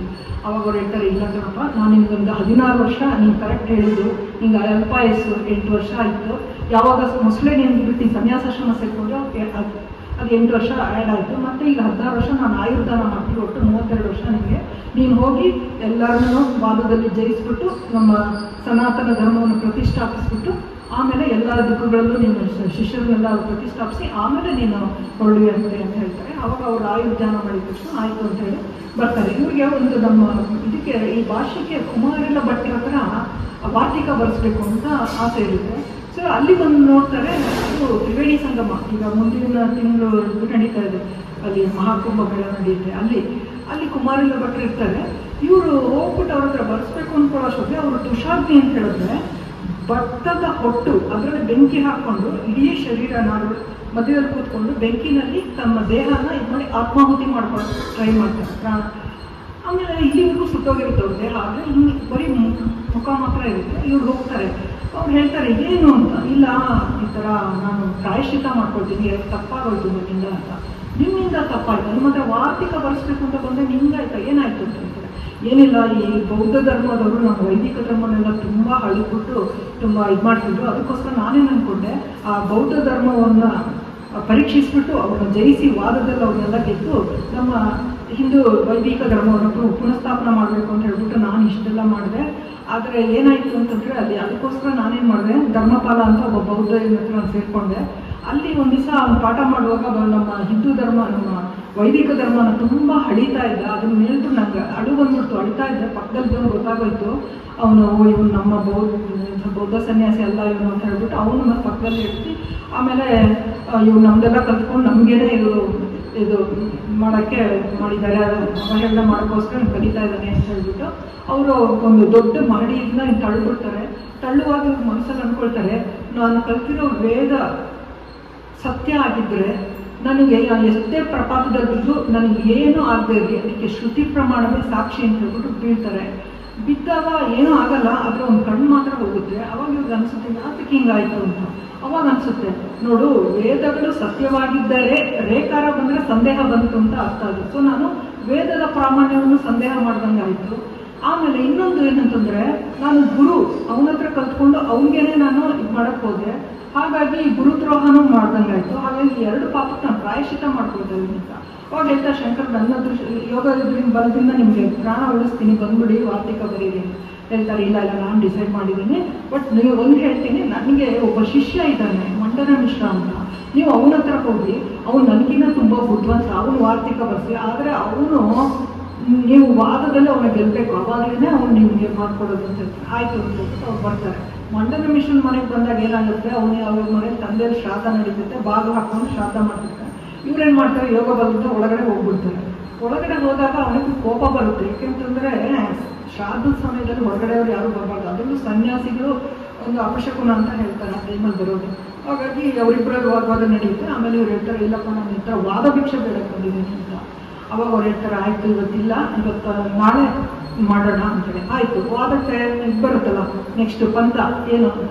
ವಾದದಲ್ಲಿ ನಾನೇನಾದರೂ ಜಯಿಸಿದ್ರೆ ನಾನು ಸನ್ಯಾಸಾಶ್ರಮ ಬಿಟ್ಟು ಗೃಹಸ್ಥಾಶ್ರಮ ಸೇರ್ಕೊಳ್ತೀನಿ, ನೀನೇನಾದರೂ ಗೆದ್ದರೆ ನೀನು ನನಗೆ ಇದು ಸನ್ಯಾಸಿಯಾಗಿ ನನ್ನ ಶಿಷ್ಯನಾಗಬೇಕು ಅಂತ ಹೇಳ್ತಾರೆ. ಆಯಿತು, ನಮ್ಮಿಬ್ಬರಿಗೂ ಜಡ್ಜಿ ಆದರು. ಅವಾಗ ಜೈಮಿನಿ ಮಹರ್ಷಿಗಳು ಅವ್ರನ್ನ ಕರೀತಾರೆ. ಅವ್ರು ಹೇಳ್ತಾರೆ, ನಾನು ಬೇಡ, ಉಭಯ ಭಾರತಿ ಅಂತಿದ್ದಾಳೆ ಮಂಡನ ಮಿಶ್ರನ ಹೆಂಡತಿ, ಅವಳು ಸಾಕ್ಷಾತ್ ಸರಸ್ವತಿ ಅವತಾರ ಅವಳು, ಹಾಗಾಗಿ ಅವಳ ಹತ್ರ ಇದು ವಾದವನ್ನು ಜಡ್ಜ್ ಮಾಡಿಸ್ಬೋದು ಅಂತ. ಆಯಿತು ಅಂತ ಹೇಳ್ಬಿಟ್ಟು ನೆಕ್ಸ್ಟ್ ಡೇ ವಾದ ಶುರು ಆಗುತ್ತೆ. ಪಂಡಿತರೆಲ್ಲ ಬಂದಿರ್ತಾರೆ. ಆಗ ಉಭಯ ಭಾರತಿ ಹೇಳ್ತಾಳೆ, ನೋಡಿ ನಿಮ್ಮಿಬ್ಬರು ವಾದ ಮಾಡ್ತಿದ್ರೆ ನನಗೆ ಅಡುಗೆ ಮಾಡೋಕ್ಕೆ ಸಮಯ ಇರಲ್ಲ, ಹಾಗಾಗಿ ನಾನೇನು ಮಾಡ್ತೀನಿ, ನಿಮ್ಮಿಬ್ಬರಿಗೂ ಒಂದು ಫ್ರೆಶ್ ಆಗಿರೋ ಹಾರ ಹಾಕ್ತೀನಿ, ಯಾರು ಹಾರ ಬಾಡುತ್ತೋ ಅವ್ರು ಸೋತರು ಅಂತ ಹೇಳ್ಬಿಟ್ಟು ಅಂತ. ಸರಿ, ದಿನಗಟ್ಟಲೆ ವಾದ ನಡೀತಾ ಇರುತ್ತೆ. ಕಡೆಗೆ ಮಂಡನ ಮಿಶ್ರನ ಹಾರ ಬಾಡುತ್ತೆ. ಆವಾಗ ಅವನು ಸೋತ ಅಂತ ಆಗುತ್ತೆ. ಆಗ ಉಭಯ ಭಾರತಿ ಹೇಳ್ತಾಳೆ, ನೋಡು ನಾನು ಅವನ ಅರ್ಧಾಂಗಿ, ನೀನು ಅರ್ಧ ಗೆದ್ದಂಗೆ ಅಷ್ಟೇ, ಈಗ ನೀನು ನನ್ನ ಗೆಲ್ಲಬೇಕು, ನನ್ನ ಗೆದ್ರೇ ನೀನು ಫುಲ್ಲು ಗೆದ್ದಂಗೆ ಆಯಿತು ಅಂತ ಹೇಳ್ತಾರೆ. ಅವಾಗ ಅವಳು ಅರ್ಥಶಾಸ್ತ್ರ, ಮೋಕ್ಷಶಾಸ್ತ್ರ, ಧರ್ಮಶಾಸ್ತ್ರದ ಬಗ್ಗೆ ಎಲ್ಲ ಕ್ವಶನ್ ಕೇಳ್ತಾಳೆ, ಎಲ್ಲ ಹೇಳ್ತಾರೆ ಇವರು. ಆದರೆ ಕಾಮಶಾಸ್ತ್ರದ ಬಗ್ಗೆ ಕೇಳಿದ್ರೆ ಇವರು ಬಾಲ ಸನ್ಯಾಸಿ, ಇವ್ರು ಹೇಳ್ತಾರೆ, ನಾನು ಗೊತ್ತಿರೋ ಟೈಮ್ ಕೊಡು, ನಾನು ಆನ್ಸರ್ ಮಾಡ್ತೀನಿ ಅಂತ. ಆಯಿತು ಅಂತೇಳಿ ಆಮೇಲೆ ಇವ್ರು ಬರ್ತಾರೆ. ಆಗಿನ ಕಾಲದಲ್ಲಿ ಟೈಮ್ ಕೇಳಿದ್ರೆ ಕೊಡ್ಬೋದು, ವಾರದಲ್ಲಿ ಆ ಥರ ಚಾನ್ಸ್ ಇರುತ್ತೆ, ಅವಕಾಶ ಇರುತ್ತೆ. ಹಾಗಾಗಿ ಇವ್ರು ಏನು ಮಾಡ್ತಾರೆ, ಇವರು ಶಂಕರಾಚಾರ್ಯ ಏನು ಮಾಡ್ತಾರೆ, ಒಂದು ಗುಹೆಯಲ್ಲಿ ಬಂದು ಅವರ ಶರೀರವನ್ನು ಇಟ್ಬಿಟ್ಟು ಶಿಷ್ಯರಿಗೆಲ್ಲ ಹೇಳ್ತಾರೆ, ನೋಡು ನಾನು ಯಾವುದಾದ್ರೂ ಒಂದು ರಾಜನ ಒಂದು ಆತ್ಮ ಪ್ರವೇಶ ಮಾಡ್ತೀನಿ, ಅಲ್ಲಿ ತಿಳ್ಕೊಂಡು ನಾನು ಬುದ್ಧಿಪೂರ್ವಕವಾಗಿ ಅದೇನು ಅಂತ ತಿಳ್ಕೊಂಡು ನಾನು ಮತ್ತೆ ಬರ್ತೀನಿ. ಆ 1 ತಿಂಗಳು ಟೈಮ್ ಆಗೋಗ್ಬಿಟ್ರೆ ನೀವು ದಯವಿಟ್ಟು ನನ್ನ ಬಂದು ಎಚ್ಚರಿಸ್ಬೇಕು ಅಂತ ಹೇಳ್ತಾರೆ. ಆದರೆ ಅಲ್ಲಿವರೆಗೂ ನನ್ನ ಈ ಶರೀರ ತುಂಬ ಹುಷಾರಾಗಿ ಮಾಡ್ಕೊಳ್ಳಿ ಅಂತ ಹೇಳ್ಬಿಟ್ಟು ಸಂಗನ ಅವ್ರಿಗೆಲ್ಲ ಹೇಳ್ಬಿಟ್ಟು ಬರ್ತಾರೆ. ಅಲ್ಲಿ ಒಬ್ಬ ರಾಜ ಅಮರಕ ಅಂತ ಅವಾಗ ಸತ್ತಿರ್ತಾನೆ. ಸೊ ಅವಾಗ ಇವ್ರೇನು ಮಾಡ್ತಾರೆ, ಅವನ ದೇಹನ ಎಂಟ್ರ್ ಮಾಡ್ತಾರೆ. ಎಂಟ್ರ್ ಮಾಡಿದ ತಕ್ಷಣ ಅಲ್ಲಿರೋರೆಲ್ಲ ಅಳ್ತಾ ಇರ್ತಾರೆ. ರಾಣಿವಾಸರು ತಕ್ಷಣ ಕೂತ್ಕೊಂಡಿದ ತಕ್ಷಣ ಅವ್ರಿಗೆಲ್ಲ ಆಶ್ಚರ್ಯ ಆಗುತ್ತೆ. ಆದರೆ ಈ ಬದುಕಿರೋ ರಾಜ ಮುಂಚೆ ಥರ ಇರಲ್ಲ. ಅವರು ಭಾಳ ಧರ್ಮಿಷ್ಠರಾಗಿರ್ತಾನೆ. ಮತ್ತು ರಾಣಿವಾಸದವ್ರಿಗೆಲ್ಲರಿಗೂ ಧರ್ಮವನ್ನು ಬೋಧಿಸಿರ್ತಾನೆ. ರಾಜ್ಯದಲ್ಲಿ ಮಳೆ ಬೆಳೆ ಎಲ್ಲ ಚೆನ್ನಾಗಿ ಬರ್ತಾ ಇರುತ್ತೆ. ಎಲ್ಲ ಪ್ರಜೆಗಳೆಲ್ಲ ಚೆನ್ನಾಗಿರ್ತಾರೆ, ಮಂತ್ರಿಗಳು ಮತ್ತು ರಾಣಿವಾಸದವ್ರಿಗೆಲ್ಲರಿಗೂ ಧರ್ಮ ಇದೆಲ್ಲ ಇದು ಮಾಡ್ತಿದ್ದಾಗ ಅವ್ನು ಅನ್ಸುತ್ತೆ ಮಂತ್ರಿಗೆ, ಇದು ಯಾವುದೋ ಒಂದು ಯತಿಯದು ಆತ್ಮ ಸೇರ್ಕೊಂಡ್ಬಿಟ್ಟಿದೆ ನಮ್ಮ ರಾಜನಲ್ಲಿ, ಅದು ಹೀಗೆ ಇದ್ದಾಗೆ ಚೆನ್ನಾಗಿರುತ್ತೆ ಅಂತ ಹೇಳ್ಬಿಟ್ಟು ಅವ್ರು ಸೈನಿಕರನ್ನು ಕಳಿಸ್ತಾನೆ. ಯಾರಾದ್ರೂ ಅಲ್ಲಿ ಯತಿಗಳ ಶರೀರ ಇದ್ರೆ ನೋಡಿ ಸುಟ್ಬಿಡಿ, ಯಾಕಂದ್ರೆ ನಮ್ಮ ರಾಜ ಇಲ್ಲಿ ಪರ್ಮನೆಂಟ್ ಆಗಿ ಇರ್ತಾನೆ ಅಂತ ಹೇಳ್ಬಿಟ್ಟು ಅವರು ಅದನ್ನ ಹುಡ್ಕೊಂಡು ಹೋಗ್ತಾರೆ. ಅಷ್ಟೊತ್ತಿಗೆ ಸಣ್ಣತನ ಬಂದ್ಬಿಟ್ಟು ಸಂಗೀತಗಾರನ ಒಂದು ಇದು ಬಂದ್ಬಿಟ್ಟು ಇವ್ರನ್ನ ಎಚ್ಚರಿಸ್ತಾನೆ. ತಕ್ಷಣ ಇವ್ರು ಈ ಶರೀರ ಬಿಟ್ಟು ಅಲ್ಲಿ ಹೋಗ್ಬಿಟ್ಟು ಆಮೇಲೆ ಎದ್ಬಿಟ್ಟು ಉಭಯ ಭಾರತಿ ಹತ್ರ ಹೋಗಿ ವಾದ ಮಾಡಿ ಅವಳನ್ನು ಜಯಿಸಿ, ಆಮೇಲೆ ಉಭಯ ಭಾರತಿ ಸಾಕ್ಷಾತ್ ಸರಸ್ವತಿ ಅವತಾರ ಅಂತ ಗೊತ್ತಿರುತ್ತೆ. ಅವಾಗ ಹೇಳ್ತಾರೆ, ನೋಡು ನಾನು ಶೃಂಗೇರಿನಲ್ಲಿ ಶಾರದಾ ಪೀಠ ಇದು ಮಾಡಿದಾಗ ನೀನು ಬಂದು ಅಲ್ಲಿ ಕೂತ್ಕೊಂಡು ಪೂಜೆ ಸ್ವೀಕರಿಸಿ ಎಲ್ಲರಿಗೂ ಮನಸ್ಸು ಇದನ್ನ ನೀನು ಭಕ್ತರ ಮನೋಭಿಲಾಷೆನ ಪೂರೈಸಬೇಕು ಅಂತ ಆಯಿತು ಅಂತ ಹೇಳ್ತಾರೆ. ಅವರ ಯಜಮಾನರು ಮಂಡನ ಮಿಶ್ರ, ಅವರೀಗ ಶಿಷ್ಯರಾಗ್ತಾರೆ. ಅವ್ರ ಹೆಸರು ಸುರೇಶ್ವರಾಚಾರ್ಯ. ಅವ್ರಿಗೂ ನಮ್ಮ ಕರ್ನಾಟಕಕ್ಕೆ ತುಂಬ ಇಂಪಾರ್ಟೆಂಟ್. ಯಾಕೆಂದರೆ ನಮ್ಮ ಶೃಂಗೇರಿಗೆ ಪ್ರಥಮ ಶಂಕರಾಚಾರ್ಯರು ಸುರೇಶ್ವರಾಚಾರ್ಯ. ಅವರಾದ್ಮೇಲೆ ಅದೇ ಕಂಟಿನ್ಯೂ ಬಂದಿರೋದು. ಈಗ ಇರೋದು ನಮ್ಮ ಶ್ರೀ ಭಾರತೀ ತೀರ್ಥ ಸ್ವಾಮಿಗಳು 36ನೇವರು, ಈಗ ಶ್ರೀ ವಿಧುಶೇಖರ ಭಾರತೀ ಸ್ವಾಮಿಗಳು 37ನೇವರು. 1330ನೇ ಇಸ್ವಿ, 9 ವರ್ಷದ ಹಿಂದೆ ಸ್ಟಾರ್ಟ್ ಆಗಿದ್ದು ಪರಂಪರೆ, ಗುರು ಪರಂಪರೆ ಈಗಲೂ ಹಾಗೆ ಇದೆ. ಅದರಲ್ಲೂ ಎಷ್ಟೊಂದು ಶಾಖೆಗಳನ್ನೆಲ್ಲ ಇದು ಮಾಡಿ ಎಲ್ಲ ಕಡೆನೂ ಇದು ಆಗುತ್ತದೆ. ಹಾಗಾಗಿ ಮಂಡನ ಮಿಶ್ರ ಇದು ತುಂಬ ಇಂಪಾರ್ಟೆಂಟ್ ನಮಗೆ. ಆಮೇಲೆ ಹಾಗಾದ್ಮೇಲೆ ಜೈತ್ಯಾತ್ರೆ ಶುರು ಮಾಡೋಣ ಅಂತ ಹೇಳ್ಬಿಡ್ತಾರೆ. ಮಹಾರಾಷ್ಟ್ರಕ್ಕೆ ಬರ್ತಾರೆ. ಅಲ್ಲಿ ಪಂಡ್ರಾಪುರ ಪಾಂಡುರಂಗನ ದರ್ಶನ ಆಗುತ್ತೆ.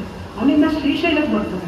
ಶ್ರೀಶೈಲಕ್ಕೆ ಬಂದಾಗ ಅಲ್ಲಿ ಕಾಪಾಲಿಕರ ಒಂದು ನಾಡು ಅಂತಾನೆ ಹೇಳ್ಬೋದು. ಆಗ ಅವ್ರು ಹೇಗೆ ಮಾಡ್ತಿರ್ತಾರೆ ಅಂತಂದ್ರೆ, ಮನುಷ್ಯನ ಬುರುಡೆ, ಅದರಲ್ಲಿ ಮನುಷ್ಯನ ರಕ್ತ ಅದನ್ನು ಕೊಟ್ಬಿಟ್ಟು ಒಂಥರ ಉಗ್ರವಾದ ಶೈವ ತಾಂತ್ರಿಕ ಸಾಧನೆ ಮಾಡ್ತಾ ಇರ್ತಾರೆ.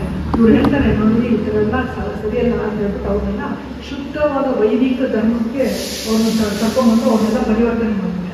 ಅವ್ರನ್ನ ಪರಿವರ್ತನೆ ಮಾಡಿದಾಗ ಅಲ್ಲೊಬ್ಬ ಉಗ್ರ ಭೈರವ ಅಂತ ಇರ್ತಾನೆ, ಅವರು ಲೀಡರು. ಭಾಳ ಕೋಪ ಬಂದ್ಬಿಡುತ್ತೆ. ಆದರೆ ಅವ್ರು ನೈವಂಚಿನಾಗಿ ಇರುತ್ತೆ. ಬಂದು ನಾನು ನಿಮ್ಮ ಶಿಷ್ಯ ಅಂತ ಹೇಳಿ ಆಯ್ತಪ್ಪ ಬಾ. 1-2 ದಿವಸ ಆದಮೇಲೆ ನಾನೊಂದು ಸಶರೀರನಾಗಿ ಕೈಲಾಸಕ್ಕೆ ಹೋಗ್ಬೇಕು ಅಂತ ಆಸೆ. ಹಾಗಾಗಿ ಒಂದು ಕಾರ್ಯಕ್ರಮ ಮಾಡ್ಕೊಳ್ಬೇಕು. ಏನದು ನರಬಲಿ ಕೊಡಬೇಕು, ಅದು ಸಬ್ಬರ್ಜನಾದವೇ ಬೇಕು ಅಂತ ಹೇಳ್ತಾ ಇದ್ದಾರೆ. ಅದಕ್ಕೆ ನಾನು ನಿಮ್ಮನ್ನು ಬಿಟ್ಟರೆ ಇನ್ಯಾರು ನನಗೆ ಇಲ್ಲ ಚೆನ್ನಾಗಿ ಬಲಿ ಕೊಡೋಕ್ಕೆ. ಅವ್ರು ಹೇಳ್ತಾರೆ, ಶಂಕರಾಚಾರ್ಯಪ್ಪ ನೀನು ಕೈಲಾಸಕ್ಕೆ ಹೋಗೋದು ನನ್ನ ಶರೀರ ಉಪಯೋಗ ಆಗೋದಕ್ಕೆ ರಿಯಾಕ್ಷನ್ ಬೇಡ ಅಂತ ಹೇಳಿ ಇವತ್ತಲ್ಲ ನಾಳೆ ನನ್ನ ಶರೀರ ಹೋಗೋದೆ. ಹಾಗಾಗಿ ನೀವು ಅದು ನನ್ನ ಶಿಷ್ಯರಿಗೆ ಮಾತ್ರ ಗೊತ್ತಾಗ್ಬಾರ್ದಪ್ಪ, ಯಾಕೆಂತಂದರೆ ಅವರು ಇದು ಮಾಡ್ತಾರೆ ಅಂತ. ಆಯಿತು ಅಂತ ನಾನು ಕೆಲಸ ಮಾಡ್ತೀನಿ. ಅರ್ಧರಾತ್ರಿಯಲ್ಲಿ ನೀನಿದ್ದ ಜಾಗಕ್ಕೆ ಬರ್ತೀನಿ, ನಾನು ಸಮಾಧಿ ಸ್ಥಿತಿಗೆ ಇರ್ತೀನಿ, ನೀನು ಪೂರೈಸ್ಕೋ ಅಂತ ಹೇಳ್ತೀನಿ. ಆಯಿತು ಅಂತ ಹೇಳ್ಬಿಟ್ಟು ಆಮೇಲೆ ಇವ್ರೇನು ಮಾಡ್ತಾರೆ, ನೆಕ್ಸ್ಟ್ ಅಲ್ಲಿ ಹೋಗ್ತಾರೆ.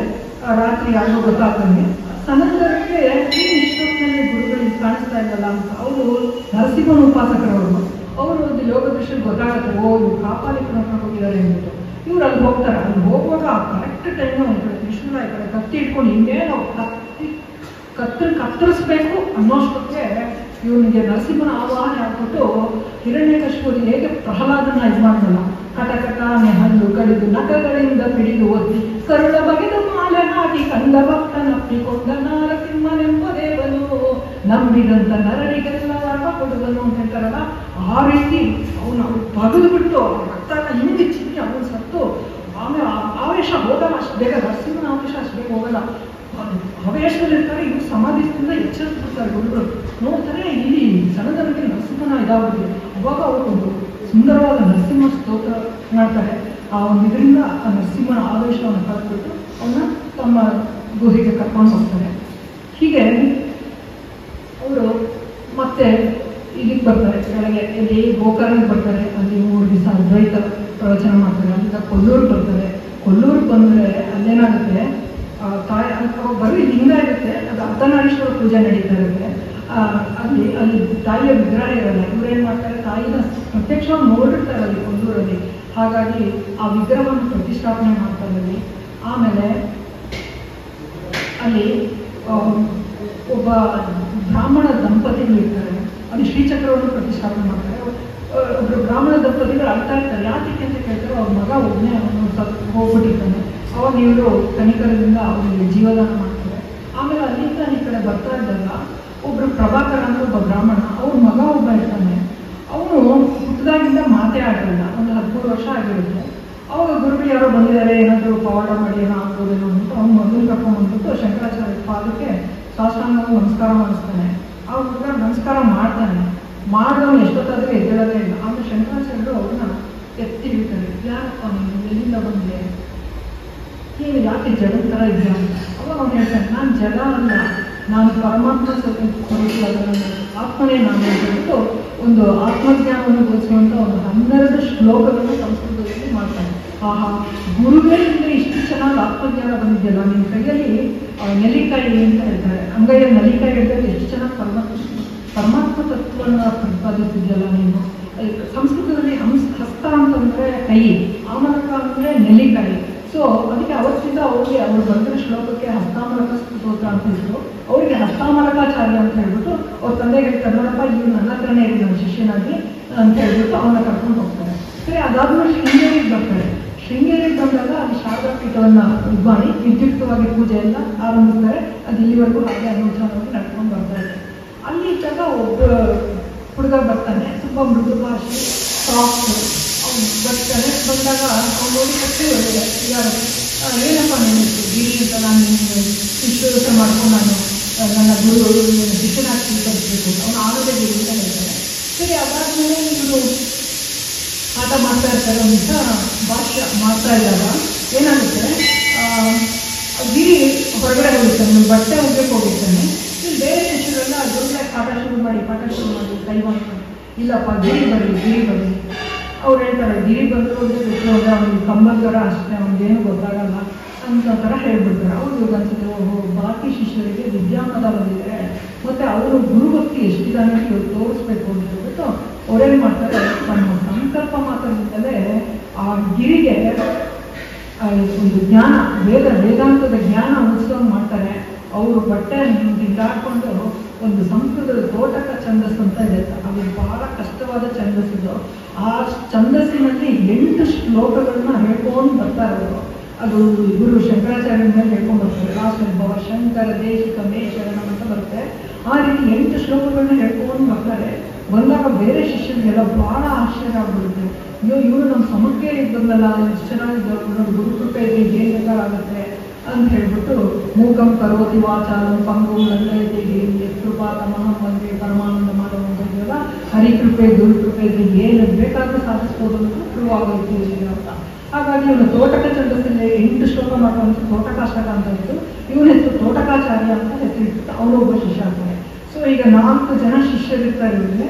ಅಷ್ಟೊತ್ತಿಗೆ ತಾಯಿ ಮರಣ ಸಮಯ ಹತ್ರ ಬರುತ್ತೆ. ಇವ್ರು ಗೊತ್ತಾಗುತ್ತೆ, ಅವ್ರು ಹೇಳಿರ್ತಾರೆ, ನಿಮ್ಮ ಮರಣ ಸಮಯದಲ್ಲಿ ಬೇಕಾದದೆಲ್ಲ ನಾನು ಅಂತಿಮ ಸಂಸ್ಕಾರ ಮಾಡ್ತೀನಿ ಅಂತ. ಸರಿ, ಶಂಕರ ಅಂತ ಕರೀತಾರೆ. ಇವರು ಆಕಾಶ ಮಾರ್ಗದಲ್ಲಿ ಹೋಗ್ತಾರೆ ಕಾಲಡಿಯಲ್ಲಿ. ಹೋದಾಗ ತಾಯಿಗೆ ಕೊನೆಯ ಎದುರಿಸ್ತಾರೆ. ಅವಾಗ ಅಮ್ಮ ನಿಮ್ಗೇನಮ್ಮ ಕೈಲಾಸ ಈಗ ಈಶ್ವರನ ನೋಡಿಲ್ಲ ಅಂತ ಕೇಳ್ತಾರೆ. ಏನು ಆಸೆ ಇದೆ ಹೇಳು ಅಂತ. ಆಗ ತಾಯಿ ಭೂತಗಣಗಳೆಲ್ಲ ಬರುತ್ತೆ. ಅದು ನೋಡಿದ ತಕ್ಷಣ ತಾಯಿ ಹೆದರ್ತಾರೆ. ಆಮೇಲೆ ಆಯ್ತಮ್ಮ ವೈಕುಂಠಕ್ಕೆ ಹೋಗ್ತೀಯ, ವಿಷ್ಣುವನ್ನ ತರಿಸಲ್ಲ, ವಿಷ್ಣುವನ್ನ ಪ್ರಾರ್ಥನೆ ಮಾಡ್ತಾರೆ. ಆ ವಿಷ್ಣು ದೂತರೆಲ್ಲ ಬಂದಾಗ ಶಂಕರಚಕ್ರ ಗದಾಪಾಣಿಯಾಗಿದ್ದರು. ಅವ್ರು ನೋಡಿದ ತಕ್ಷಣ ಅವ್ರು ಗಾಯ ಅನಿಸುತ್ತೆ. ಅವರು ಕುಲದೇವ ಕೃಷ್ಣ ಆದ್ದರಿಂದ ಅವರು ವಿಷ್ಣು ಬಾಲ ಅನಿಸುತ್ತೆ.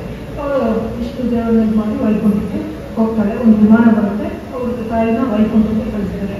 ಸರಿ, ಅದಾದಮೇಲೆ ಅಂತಿಮ ಸಂಸ್ಕಾರ ಮಾಡಬೇಕು. ಇಲ್ಲಿ ಏನಾಗುತ್ತೆ, ಎಲ್ಲರೂ ಕೇಳ್ತಾರೆ. ಅವ್ರು ಹೇಳ್ತಾರೆ, ನಿಮ್ಮ ಸನ್ಯಾಸಿ ನಿಮಗೆ ಮಾಡೋಕ್ಕೆ ಇದಿಲ್ಲ, ನಾವು ನಿಮಗೆ ಕೋಆಪ್ರೇಟ್ ಮಾಡೋದಿಲ್ಲ ಅಂದ್ಬಿಟ್ಟು. ಇಲ್ಲಪ್ಪ, ನನ್ನ ತಾಯಿ ಪ್ರಾಮಿಸ್ ಮಾಡಿದ್ದೇನೆ ಅಂತ ಯಾರೋ ಬಂಧುಗಳು ಅವ್ರಿಗೆ ಎಲ್ಲ ಅಸಹಕಾರ ತೋರಿಸ್ತಾರೆ. ತಕ್ಷಣ ಅವ್ರು ತಮ್ಮ ಹಿತ್ಲಲ್ಲೇ ತಾಯಿ ಇಟ್ಬಿಟ್ಟು ಈ ಕಡೆ ಒಂದು ಜಲ ಪಾತ್ರೆ, ಈ ಕಡೆ ಅಗ್ನಿ ಮಂತ್ರ ಇದು ಮಾಡ್ತಾರೆ. ಅಲ್ಲೇ ಕಟ್ಟಿಗೆ ಎಲ್ಲ ಇರುತ್ತೆ, ಅದನ್ನೆಲ್ಲ ಇದು ಮಾಡಿ ತೋರಿಸ್ಬಿಟ್ಟು ಅದರಿಂದಲೇ ಯೋಗಶಕ್ತಿಗಳೇ ಅಗ್ನಿ ಬಿಸಿ ಅದರಲ್ಲೇ ಅಗ್ನಿ ಸಂಸ್ಕಾರ ಮಾಡ್ತಾರೆ. ಆ ಆಮೇಲೆ ಅವರು ಶಾಪ ಕೊಡ್ತಾರೆ ಕಾಲೇಜಿಗೆ, ಹೇಗೆ ನನ್ನ ಮನೆ ಇತ್ತಲೇ ನನ್ನ ಸ್ಮಶಾನ ಆಯಿತು, ನಿಮ್ಮ ಮನೆ ಇತ್ತು ನಿಮಗೆ ಸ್ಮಶಾನ ಆಗಲಿ ಶಾಪ ಕೊಡ್ತಾರೆ. ಆಗ ಏನಾಗುತ್ತೆ, ರಾಜಶೇಖರ ರಾಜ ಬರ್ತಾನೆ, ಬಂದಾಗ ಈ ಥರ ಎಲ್ಲ ಆಯಿತು ಅಂತೆಲ್ಲ ಆಯಿತು. ಆಮೇಲೆ ರಾಜಶೇಖರ ಅವನು ದುಃಖದಲ್ಲಿ ಇರ್ತಾನೆ. ಏಕೆಂತಂದರೆ ಅವನೊಂದು 3 ನಾಟಕ ಇರುತ್ತೆ, ಅದೆಲ್ಲ ಸುಟ್ಟೋಗ್ಬಿಟ್ಟಿರುತ್ತೆ ಬೆಂಕಿಲಿ. ಅವಾಗ ಹೇಳ್ತಾರೆ ಇವರು ಏಕಪಾಠಿ ಆದ್ರಿಂದ ಅವ್ರಿಗೆ ಒಂದ್ಸಲ ಓದಿ ಹೇಳಿರ್ತಾರೆ ನಾಟಕ 3 ಇವ್ರಿಗೆ ನಾನು ಹೇಳ್ತೀನಿ ನನಗೆ ಜ್ಞಾಪಕ ಇದೆ ಬರ್ಕೊ ಅಂತ ಹೇಳ್ತಾರೆ. ಬರ್ಕೊಂಡಾಗ ಆಯಿತು, ಈಗ ನಾನು ಒಂದು ಶಾಪ ಕೊಟ್ಟಿದ್ದೀನಿ ಅದನ್ನು ನಡೆಸಿದೋ ಜವಾಬ್ದಾರಿ ನಿಮ್ಮದು ಅಂತ ಹೇಳ್ತಾರೆ. ಆಯಿತು ಅಂತ ಹೇಳ್ತಾರೆ. ಮುಂದೆ ಅವರು ಬರ್ತಾರೆ. ಇಲ್ಲೇನಾಗುತ್ತೆ, ಅಷ್ಟೊತ್ತಿಗೆ ಇವರು ಎಲ್ಲರಲ್ಲೂ ವಾದ ವಿವಾದದಲ್ಲಿ ಗೆಲ್ಲಿರ್ತಾರೆ. ಅದ್ರ ಒಬ್ಬ ಏನು ಮಾಡ್ತಾನೆ, ಅಭಿನವಗುಪ್ತ ಅಂತ ಹೇಳ್ಬಿಟ್ಟು ಅವ್ನಿಗೇನಾಗುತ್ತೆ, ಇವಾಗ ವಾದದಲ್ಲಿ ಸೋಸಕ್ಕಾಗಲ್ಲ ಅಂತ ಹೇಳ್ಬಿಟ್ಟು ಅವನು ಇವ್ರ ಮೇಲೆ ಮಾಟ ಮಾಡಬೇಕು. ಸೊ ಅವ್ರಿಗೆ ಒಂಥರ ಭಗಂಧರ ರೋಗ ಅಂತಂದರೆ ರೆಕ್ಟಲ್ ಸಿಸ್ಟಮ್ ಅಂತ ಹೇಳ್ತಾರೆ, ಯಾವಾಗಲೂ ಬುಧದ್ವಾರದಲ್ಲಿ ರಕ್ತ ಸೋಲ್ತಾನೆ ಇರಬೇಕು, ಆ ಥರ ಮಾಟ ಮಾಡ್ತಾರೆ. ಈ ಶಿಷ್ಯರಿಗೆಲ್ಲ ಭಾಳ ತುಂಬ ದುಃಖ ಆಗುತ್ತೆ. ಆಮೇಲೆ ಎಷ್ಟೊಂದು ಜನ ವೈದ್ಯರನ್ನ ಕರೆಸಿದ್ರು ಅದು ವಾಸಿ ಆಗೋದಿಲ್ಲ. ಕಡೆಗೆ ಅಶ್ವಿನಿ ಕುಮಾರರು ಬ್ರಾಹ್ಮಣ ಕುಮಾರರು ವೇಷದಲ್ಲಿ ಬಂದ್ಬಿಟ್ಟು ಹೇಳ್ತಾರೆ, ಶಂಕರ ಹೇಳ್ತಾರೆ ನನ್ನ ಪ್ರಾರಬ್ಧ ನಾನು ಅನುಭವಿಸ್ತೀನಿ ಬಿಡಿ ಅಂತ. ಆದರೆ ಶಿಷ್ಯರಿಗೆ ಅದು ನೋಡೋಕ್ಕಾಗಲ್ಲ. ಆಗ ಅಶ್ವಿನಿ ಕುಮಾರರು ಬ್ರಾಹ್ಮಣ ವೇಷದಲ್ಲಿ ಬಂದ್ಬಿಟ್ಟು ಹೇಳ್ತಾರೆ ಇವ್ರು ಮಾಟ ಆಗಿದೆ ಅಂತ ಹೇಳ್ಬಿಟ್ಟು. ಹೌದಾ ಅಂತ ಹೇಳ್ಬಿಟ್ಟು ಆಗ ಸಂಬಂಧನ ಕೊಟ್ಕೊಳ್ತಾರೆ. ಶಂಕರ ಹೇಳ್ತಾರೆ ಏನು ಮಾಡ್ತಾರಪ್ಪ ಅವ್ರಿಗೆ ಅಂತ. ಆದರೂ ನೋಡಿ ಎಷ್ಟು ಕರುಣೆ ಅವರಿಗೆ. ಆದ್ರೆ ಸರಿ ಅವರು ಯಾರಿಗಾಯ್ತು ಅವರಿಗೆ ರಿವರ್ಸ್ ಆಗೋ ಥರ ಜಪ ಮಾಡ್ತಾರೆ. ನರಸಿಂಹ ಜಪ ಮಾಡಿದ ತಕ್ಷಣ ಅಲ್ಲಿ ಹೋಗುತ್ತೆ. ಆಮೇಲೆ ಇವ್ರು ಇಷ್ಟು ದಿನಗಟ್ಟಲೆ ಇಷ್ಟು ಜಪ ಮಾಡಿರ್ತಾರೆ. ಆದರೆ ಅವ್ನು 2 ದಿವಸ ತಡೆಯೋಕ್ಕಾಗಲ್ಲ, 2 ದಿವಸದಲ್ಲೇ ಅವನು ಹೋಗ್ಬಿಡ್ತಾನೆ.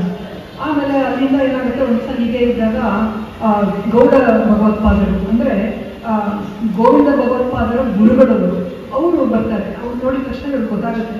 ಅವಾಗ ಹೇಳ್ತಾರೆ ವ್ಯಾಸರ ಶಿಷ್ಯರು ಬಂದು ಶುಕಮಹಾಮುನಿಗಳು, ಶುಕಮಹಾಮುನಿಗಳು ಶಿಷ್ಯರು ಇವರು ಗೌಡಪಾದರು, ಅವರ ಶಿಷ್ಯರು ಬಂದಿದ್ದೇನೆ ಗೋವಿಂದಪಾದರು, ಗೋವಿಂದಪಾದರ ಶಿಷ್ಯರು ನಮ್ಮ ಶಂಕರಾಚಾರ್ಯ ಭಗವತ್ಪಾದರು. ಅವರಿಗೆ ಪ್ರಮುಖ 4 ಶಿಷ್ಯರು ಸುರೇಶ್ವರಾಚಾರ್ಯ, ಪದ್ಮಪಾದಾಚಾರ್ಯ, ತೋಟಕಾಚಾರ್ಯ ಹಾಗೂ ಇವರು ಅಂತ ಹೇಳ್ಬಿಟ್ಟು. ಸೊ ಹೀಗೆ 4 ಜನ ಆ ಗುರು ಪರಂಪರೆ ಈಗವರೆಗೂ ನಡ್ಕೊಂಡು ಹೋಗ್ತಾ ಇದೆ. ಆನಂತರ ಅವ್ರು ನಮಸ್ಕಾರ ಮಾಡ್ತಾರೆ. ಅವ್ರು ಹೇಳ್ತಾರೆ ನೋಡಪ್ಪ ನೀನು ಇಷ್ಟು ಚೆನ್ನಾಗಿ ಭಾಷೆ ಬರೆದಿದ್ದೆ, ನನಗೆ ತುಂಬ ಇಷ್ಟ ಆಯಿತು, ನನ್ನ ಮಾಂಡವಿಕಕ್ಕಾರಿಗೆಲ್ಲ ತುಂಬ ಈಸಿಯಾಗಿ ಎಲ್ಲರೂ ಅರ್ಥ ಮಾಡ್ಕೊಳ್ತಾ ಇದ್ದಾರೆ, ಅದಕ್ಕೆ ನೋಡೋಣ ಅಂತ ಬಂದೆ ಅಂತ ಅವ್ರ ಗುರುಗಳು ಅವ್ರಿಗೆ ಅದೊಂದು ಆಶೀರ್ವಾದ ಮಾಡಿ ಹೋಗ್ತಾರೆ. ಹೀಗಿದ್ದಾಗ ಏನಾಗುತ್ತೆ, ಶಾರದಾ ಪೀಠ ಅಂತ ಒಂದಿರುತ್ತೆ, ಸರ್ವಜ್ಞ ಪೀಠ ಅಲ್ಲಿ ಕಾಶ್ಮೀರದಲ್ಲಿ ಇರ್ತಿದ್ದು. ಅಲ್ಲಿ ಏನಾಗುತ್ತೆ 4 ಸರ್ವಜ್ಞ ಪೀಠ, 4 ದ್ವಾರಕ್ಕೆ 4 ಸರ್ವಜ್ಞ ಪೀಠ ಇರುತ್ತೆ. ಎಲ್ಲ ದಿಕ್ಕದಲ್ಲೂ ಎಲ್ಲರೂ ಬಂದಿರ್ತಾರೆ. ಆದರೆ ದಕ್ಷಿಣದಲ್ಲಿ ಯಾರೂ ಪ್ರವೇಶ ಮಾಡಿಲ್ಲ ಅಂತ ಗೊತ್ತಾಗುತ್ತೆ. ಆಗ ಶಂಕರರು ಏನು ಮಾಡ್ತಾರೆ, ಹೋಗ್ತಾರೆ. ಅಲ್ಲಿ ಹೋದಾಗ ಅಲ್ಲಿ ಒಬ್ಬೊಬ್ಬರು ಒಂದೊಂದು ಕ್ವಶನ್ಸ್ ಕೇಳ್ತಾರೆ. ಒಬ್ಬರು ಜೈನರು, ಬೌದ್ಧರು ಎಲ್ಲ ಇರ್ತಾರೆ. ಆಮೇಲೆ ನೈಯಾಯಿಕರು, ಸಾಂಖ್ಯರು, ಯಾರು ಏನೇನು ಕ್ವಶನ್ಸ್ ಕೇಳ್ತಾರೆ ಎಲ್ಲ ಮತದವರು ಸರಿಯಾದ ಆನ್ಸರ್ ಮಾಡಿ ಏನು ತಿಳ್ಕೊಬೇಕು ಅಂತ ಹೋದಾಗ ಆ ಶಾರದೇನೆ ಒಂದು ಕ್ವಶನ್ ಕೇಳ್ತಾರೆ, ನೀನು ಈ ಕ್ವಶನ್ ಆನ್ಸರ್ ಮಾಡಿದ್ರೆ ನೀವು ಕೂತ್ಕೋಬೋದು, ನೀನು ಸರ್ವಜ್ಞ ಅಂತ ನಾವು ಹೋಗ್ತೇನೆ ಅಂತ. ಅವಾಗ ಅದಕ್ಕೂ ಇವರು ಸರಿಯಾದ ಉತ್ತರ ಮಾಡಿ ಸರ್ವಜ್ಞ ಪೀಠವನ್ನು ಅಲಂಕರಿಸ್ತಾರೆ.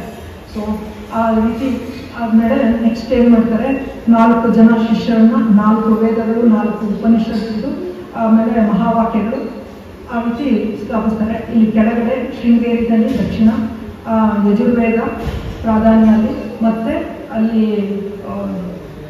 ಬೃಹದಾರಣ್ಯಕ ಉಪನಿಷತ್ತು ಅಹಂ ಬ್ರಹ್ಮಾಸ್ಮಿ ಅಲ್ಲಿ ಬಂದು ಸುರೇಶ್ವರಾಚಾರ್ಯರು. ಈ ಕಡೆ ಪೂರ್ವದಲ್ಲಿ ಪದ್ಮಪಾದರು, ಅವರಿಗೆ ಋಗ್ವೇದ, ಮತ್ತು ಅವ್ರದ್ದು ಐತರ್ಯ ಉಪನಿಷತ್ತಿನ ಪ್ರಜ್ಞಾನ ಬ್ರಹ್ಮ. ಈ ಕಡೆ ಪಶ್ಚಿಮದಲ್ಲಿ ದ್ವಾರಕಾದಲ್ಲಿ ಒಂದು ಮಠ ಸ್ಥಾಪಿಸ್ತಾರೆ, ಅದಕ್ಕೆ ಋಗ್ವೇದ, ಅದು ನಮ್ಮ ಹತ್ತಾಮರಕಾಚಾರ್ಯರನ್ನ ನೇಮಿಸ್ತಾರೆ. ಅಲ್ಲಿ ಚಾಂದೋಗ್ಯ ಉಪನಿಷತ್ತಿನ ತತ್ವಮಸಿ ಅಂತ ಹೇಳ್ತಾರೆ. ಮೇಲೆ ಉತ್ತರದಲ್ಲಿ ಬದರಿಕಾಶ್ರಮ ಜ್ಯೋತಿರ್ಮಠ ಅಥವಾ ಜೋಶಿ ಮಠ ಅಂತ ಹೇಳ್ತಾರೆ. ಅಲ್ಲಿ ತೋಟಕಾಚಾರ್ಯರನ್ನ ನೇಮಿಸ್ತಾರೆ.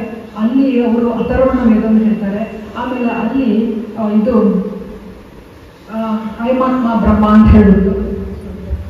ಆ ರೀತಿ 4 ಉಪನಿಷತ್ ವಾಕ್ಯಗಳು, 4 ದಿಕ್ಕುಗಳು ಅಲ್ಲಿ ಶಿಷ್ಯರನ್ನು ಸ್ಥಾಪಿಸ್ತಾರೆ.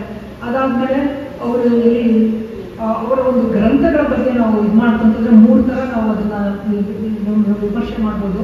ಪ್ರಸ್ಥಾನತ್ರಯ ಗ್ರಂಥಗಳು, ಪ್ರಕರಣ ಗ್ರಂಥಗಳು, ಹಾಗೆ ಸ್ತೋತ್ರ ಪಾಠಗಳು ಅಂತ ಹೇಳ್ತಾರೆ. ಪ್ರಸ್ಥಾನತ್ರಯ ಗ್ರಂಥ ಅಂತ ಹೇಳಿದ್ರೆ ಬ್ರಹ್ಮಸೂತ್ರ, ಉಪನಿಷತ್ ಹಾಗೂ ಭಗವದ್ಗೀತಾ. ಬ್ರಹ್ಮಸೂತ್ರ ಅಂತ ಹೇಳಿದ್ರೆ ಒಂದು ಸೂತ್ರ ಇರುತ್ತೆ, ಅದಾದೋ ಬ್ರಹ್ಮ ಜಿಜ್ಞಾಸೋ ಅಂತ ಒಂದು ಸೂತ್ರ ಇರುತ್ತೆ. ಸೂತ್ರ ಅಂದರೆ ಒಂದು ಸೆಂಟೆನ್ಸು. ಆ ಸೂತ್ರ ಎಲ್ಲಿಂದ ಬಂತು, ಯಾವ ಉಪನಿಷತ್ತಿಂದ ಬಂತು, ಯಾವ ಕಾಂಟ್ಯಾಕ್ಷನ್ ಬಂತು, ಏನರ್ಥ, ಅದು ಯಾವುದರಿಂದ ಅರ್ಥದಲ್ಲಿ ಅದನ್ನು ಉಪಯೋಗಿಸ್ತಾರೆ ಅಂತ. ಆ ರೀತಿ 555 ಬ್ರಹ್ಮಸೂತ್ರಗಳು, ಅದಕ್ಕೆ ಭಾಷಣವನ್ನು ಬರೀತಾರೆ.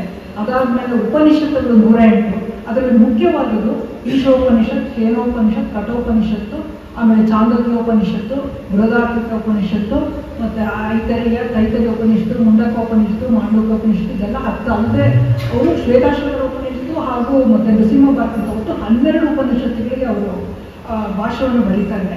ಆಮೇಲೆ ಭಗವದ್ಗೀತೆ 700 ಶ್ಲೋಕಗಳು ಕೃಷ್ಣ ಅರ್ಜುನನಿಗೆ ಉಪದೇಶಿಸಿದರು. ನಮಗೆ ಪ್ರಸ್ತಾವನೆಯಿಂದ ಈ ಕರೆಕ್ಟ್ ಭಾಷೆ ಇಲ್ಲದೆ ಇದ್ದರೆ ನಾವು ಸರಿಯಾದ ರೀತಿಯಲ್ಲಿ ಇದನ್ನು ನಾವು ಅರ್ಥ ಮಾಡ್ಕೊಳ್ಳೋಕೆ ಸಾಧ್ಯವೇ ಇಲ್ಲ. ಅದರಿಂದ ಅದೊಂದು ದೊಡ್ಡ ಕಾಂಟ್ರಿಬ್ಯೂಷನ್ ಒಂದು ಪ್ರಕರಣ ಗ್ರಂಥದ್ದು ಅಂತ ಹೇಳ್ತಾರೆ. ಪ್ರಕರಣ ಅಂದರೆ ಟೆಕ್ಸ್ಟ್ ಬುಕ್ ಅದ್ವೈತ, ಅಂದರೆ ಆತ್ಮಬೋಧ, ವಿವೇಕ ಚೂಡಾಮಣಿ ಅಂತಂದು. ಆಗ ವಿವೇಕ ಚೂಡಾಮಣಿ ಅಂತ ಒಂದು 39 ಟೆಕ್ಸ್ಟ್ ಬುಕ್ಸ್ ಅವ್ರು ಬರೆಯೋದವಾಗ ಆಗ ವಿವೇಕ ಚೂಡಾಮಣಿ ಬಂದಿದ್ರೆ ಸ್ವಾಮಿ ವಿವೇಕಾನಂದರಿಗೆ ಬಹಳ ಇಷ್ಟ. ಅದರಲ್ಲಿ ಒಂದು ಶ್ಲೋಕ ಬರುತ್ತೆ, ಮನುಷ್ಯತ್ವ ಮುಮುಕ್ಷತ್ವ ಮಹಾಪುರುಷ ಸಂಶಯ ದುರ್ಲಭಂ ತ್ರಯಮೇತತ್ ಮೋಕ್ಷ ಹೇತು ಕಾರಕಂ ಅಂತ ಹೇಳ್ತಾರೆ. ಸೊ ಅಂದರೆ ಒಬ್ಬ ಮನುಷ್ಯನಿಗೆ ಮುಕ್ತಿ ಪಡಿಬೇಕು ಅಂತಂದ್ರೆ 3 ಇರಬೇಕಂತೆ. ಅದು ಪಡೆಯೋದು ಬಹಳ ಕಷ್ಟ. ಅಂತ ಒಂದು ಮನುಷ್ಯ ಜನ್ಮ ಇರಬೇಕು, ಇನ್ನೊಂದು ಮುಕ್ತಿ ಪಡಿಬೇಕು ಅಂತ ಆಸೆ, ಇನ್ನೊಂದು ಮಹಾಪುರುಷ ಸಂಶಯ, ಒಳ್ಳೆ ಗುರುಗಳ ಒಂದು ಆಶ್ರಯದಲ್ಲಿ ನಾವು ಇರಬೇಕು. ಅದಕ್ಕೆ ವಿವೇಕಾನಂದ ಹೇಳ್ತಾರೆ, ನನಗೆ ಮನುಷ್ಯ ಜನ್ಮ ಸಿಕ್ಕಿದೆ, ನನಗೆ ಮುಕ್ತಿ ಪಡಿಬೇಕು ಅಂತ ಆಸೆ ಇದೆ, ಮಹಾಪುರುಷ ರಾಮಕೃಷ್ಣ ಪರಮಹಂಸರ ಒಂದು ಗುರುಗಳ ಸಂಶಯ ನನಗೆ ಸಿಕ್ಕಿದೆ, ಹಾಗಾಗಿ ಅವ್ರಿಗೆ ತುಂಬ ಇಷ್ಟವಾದದ್ದು. ಆ ರೀತಿ 39 ಪ್ರಕರಣ ಗ್ರಂಥಗಳು ಮತ್ತು ಸ್ತೋತ್ರ ಪಾಠಗಳು. ಆ ಸ್ತೋತ್ರ ಪಾಠಗಳನ್ನು ನೀವು ನೋಡ್ಬಿಟ್ರೆ ಶಂಕರಾಚಾರ್ಯರು ಅವ್ರನ್ನ ನೀವು ಭಕ್ತ ಅಂತಾನೆ ಕರಿಬೇಕು ಅಂತ ಅನಿಸುತ್ತೆ. ಒಂದು ಗಣೇಶ ಸ್ತವ ಇರ್ಬೋದು, ಪಂಚರತ್ನ ಸ್ತೋತ್ರ, ಮುದಾಕರಾತ್ಮೂರಕಂ ಅದಿರ್ಬೋದು. ಹಾಗಾಗಿ ಅವರು ಗಣೇಶ, ಈಶ್ವರ, ಪಾರ್ವತಿ ಮತ್ತೆ ವಿಷ್ಣು ಹೀಗೆ ವಿವಿಧ ದೇವತೆಗಳ ಮೇಲೆ ಒಂದು 64 ಸ್ತೋತ್ರಗಳನ್ನು ತೋರಿಸಿದ್ದಾರೆ. ನೋಡ್ಬೋದು, ಕಾಲಭೈರವಾಷ್ಟಕ, ದಕ್ಷಿಣಾಮೂರ್ತಿ ಸ್ತೋತ್ರ, ಅನ್ನಪೂರ್ಣಾಷ್ಟಕ, ಮಾನಿಷ ಪಂಚಕ, ಯಾವುದ್ಯಾವುದಿದೆ, ಎಷ್ಟು ಭಜಗೋವಿಂದ, ಪುನರಪಿ ಜನನಂ ಪುನರಪಿ ಮರಣಂ ಪುನರಪಿ ಜನನಿ ವಿಪರೇಶಯಂ ಇಹ ಸಂಸಾರೇ ಬಹುದುಸ್ತಾರೆ ಕೃಪಯಾಪಾರೆ ಪಾರಿ ಮುರಾರೆ ಭಜಗೋವಿಂದಂ ಗೋವಿಂದಂ ಭಜ ಮೂಢವತೆ ಅಂತ. ಸೊ ಈ ರೀತಿ 1, 2 ಅವ್ರದ್ದು ಸ್ತೋತ್ರಗಳು ಸೌಂದರ್ಯದಲ್ಲಿ ಇರ್ಬೋದು. ಅವರು ದೇವಿ ಅಪರಾಧ ಕ್ಷಮಾರ್ಪಣ ಸ್ತೋತ್ರ ಹೇಳ್ತಾರೆ, ಕುಪುತ್ರೋ ಜಾಯೇತ ಕ್ವಚಿದಪಿ ಕುಮಾತಾ ನ ಭವತಿ ಅಂತ. ಅಂದರೆ ಒಬ್ಬ ಕೆಟ್ಟ ಮಗ ಇರ್ಬೋದು, ಅದರ ಕೆಟ್ಟ ತಾಯಿ ಎಲ್ಲೂ ಇರಲ್ಲ ಅಂತ. ಅದನ್ನು ನೋಡಿದ್ರೆ ಆ ಭಕ್ತಿ ಹಂಗೆ ಸ್ರವಿಸುತ್ತೆ. ಅದು ಭಕ್ತರ ಅಲ್ಲದೆ ಇರುತ್ತೆ, ಅವ್ರು ಆತ್ಮೀಯ ಸ್ತೋತ್ರ ಮಾಡೋಕ್ಕಾಗಲ್ಲ. ಎಲ್ಲರೂ ಜ್ಞಾನಿ ಅನ್ಕೊಂತಾರೆ, ಅವರು ಭಕ್ತರು ಹೌದು, ಅದೇ ಎಷ್ಟು ಜ್ಞಾನಿಗೂ ಅಷ್ಟೇ ಭಕ್ತಿ, ಜ್ಞಾನ ವಿಷಯದ ಭಕ್ತಿ ಅವರು. ಸೊ ಈ ರೀತಿ ಇದೆಲ್ಲ ಮಾಡ್ತಾರೆ. ಆಮೇಲೆ ಅವರು ಅದ್ವೈತ ಸಿದ್ಧಾಂತ ಅಂತ ಹೇಳ್ತೀವಿ ಯಾವಾಗಲೂ. ಅದನ್ನ ಏನು ಹೇಳ್ತಾರೆ ಅವರು, ಬ್ರಹ್ಮ ಸತ್ಯಂ ಜಗನ್ ನಿತ್ಯ ಜೀವೋ ಬ್ರಹ್ಮೈವ ನಾಪರಃ ಅಂತ ಹೇಳ್ತಾರೆ. ಅಂದ್ರೆ ಏನು ಅಂತಂದ್ರೆ ಬ್ರಹ್ಮ ಸತ್ಯಂ, ಬ್ರಹ್ಮ ಅಂತಂದ್ರೆ ಈ ಚತುರ್ಮುಖ ಬ್ರಹ್ಮ ಅಲ್ಲ, ಸಚ್ಚಿದಾನಂದ ಚೈತನ್ಯ, ಯಾವುದರಿಂದ ಎಲ್ಲರ ಬ್ರಹ್ಮನೂ ಸಹ ಬರ್ತಾರೋ ಅದು ಮಾತ್ರ ಸತ್ಯ. ಜಗನ್ಮಿಥ್ಯ ಅಂತ ಹೇಳ್ತಾರೆ. ಜಗನ್ಮಿಥ್ಯ ಅಂತಂದ್ರೆ ಈ ಜಗತ್ತು ಅನ್ನೋದು ತೋರಿಕೆ ಅಂತ ಹೇಳ್ತಾರೆ. ಅದಕ್ಕೆ ಅವರು ರಜ್ಜು ಸರ್ಪದ ಒಂದು ಉದಾಹರಣೆ ಕೊಡ್ತಾರೆ. ಒಬ್ಬ ರಾತ್ರಿ ಕತ್ತಲ್ಲಿ ಹೋಗ್ತಾ ಇರ್ತಾನೆ, ಅಲ್ಲೊಂದು ಉದ್ದಕ್ಕೆ ಏನೋ ಬಿದ್ದಿರುತ್ತೆ, ಅವ್ನು ನೋಡ್ತಾನೆ, ಹೆದರ್ಕೊಂಡ್ಬಿಡ್ತಾನೆ, ಹಾವು ಅಂದ್ಕೊಂಡು ಹೆದರ್ಕೊಂಡು ಬಂದ್ಬಿಡ್ತಾನೆ. ಮತ್ತೆ ಬೆಳಗ್ಗೆ ಹೋಗ್ತಾನೆ, ಹಂಗೆ ಬಿದ್ದಿರುತ್ತೆ, ನೋಡಿದ್ರೆ ಅದು ಹಾವಲ್ಲ, ಹಗ್ಗ. ಅಯ್ಯೋ ನಾನು ಈ ಥರ ಅನ್ಕೊಂಡಲ್ಲ. ಆ ರೀತಿ ಜಗತ್ತು ಅನ್ನೋದು ತೋರಿಕೆ ಅಷ್ಟೇ, ಅದೇನ್ ಥರ ಇರುತ್ತೋ ಅದಲ್ಲ ಅದು ಅಂತ ಹೇಳ್ತಾರೆ ಅವರು. ಆಮೇಲೆ ಜೀವ ಬ್ರಹ್ಮೈವ ನಾಪರ, ಈ ಜೀವಾತ್ಮ ಏನಿದೆ ಆ ಬ್ರಹ್ಮತತ್ವ ಇದೆಯಲ್ಲ, ಚೈತನ್ಯ ರೂಪ, ಸಚ್ಚಿದಾನಂದ ಚೈತನ್ಯ ರೂಪ, ಈ ಜೀವಾತ್ಮ ಎರಡೂ ಒಂದೇ ಅಂತ ಹೇಳ್ತಾರೆ. ಆ ಥರ ಅವರು ಇದು ಮಾಡ್ತಾರೆ.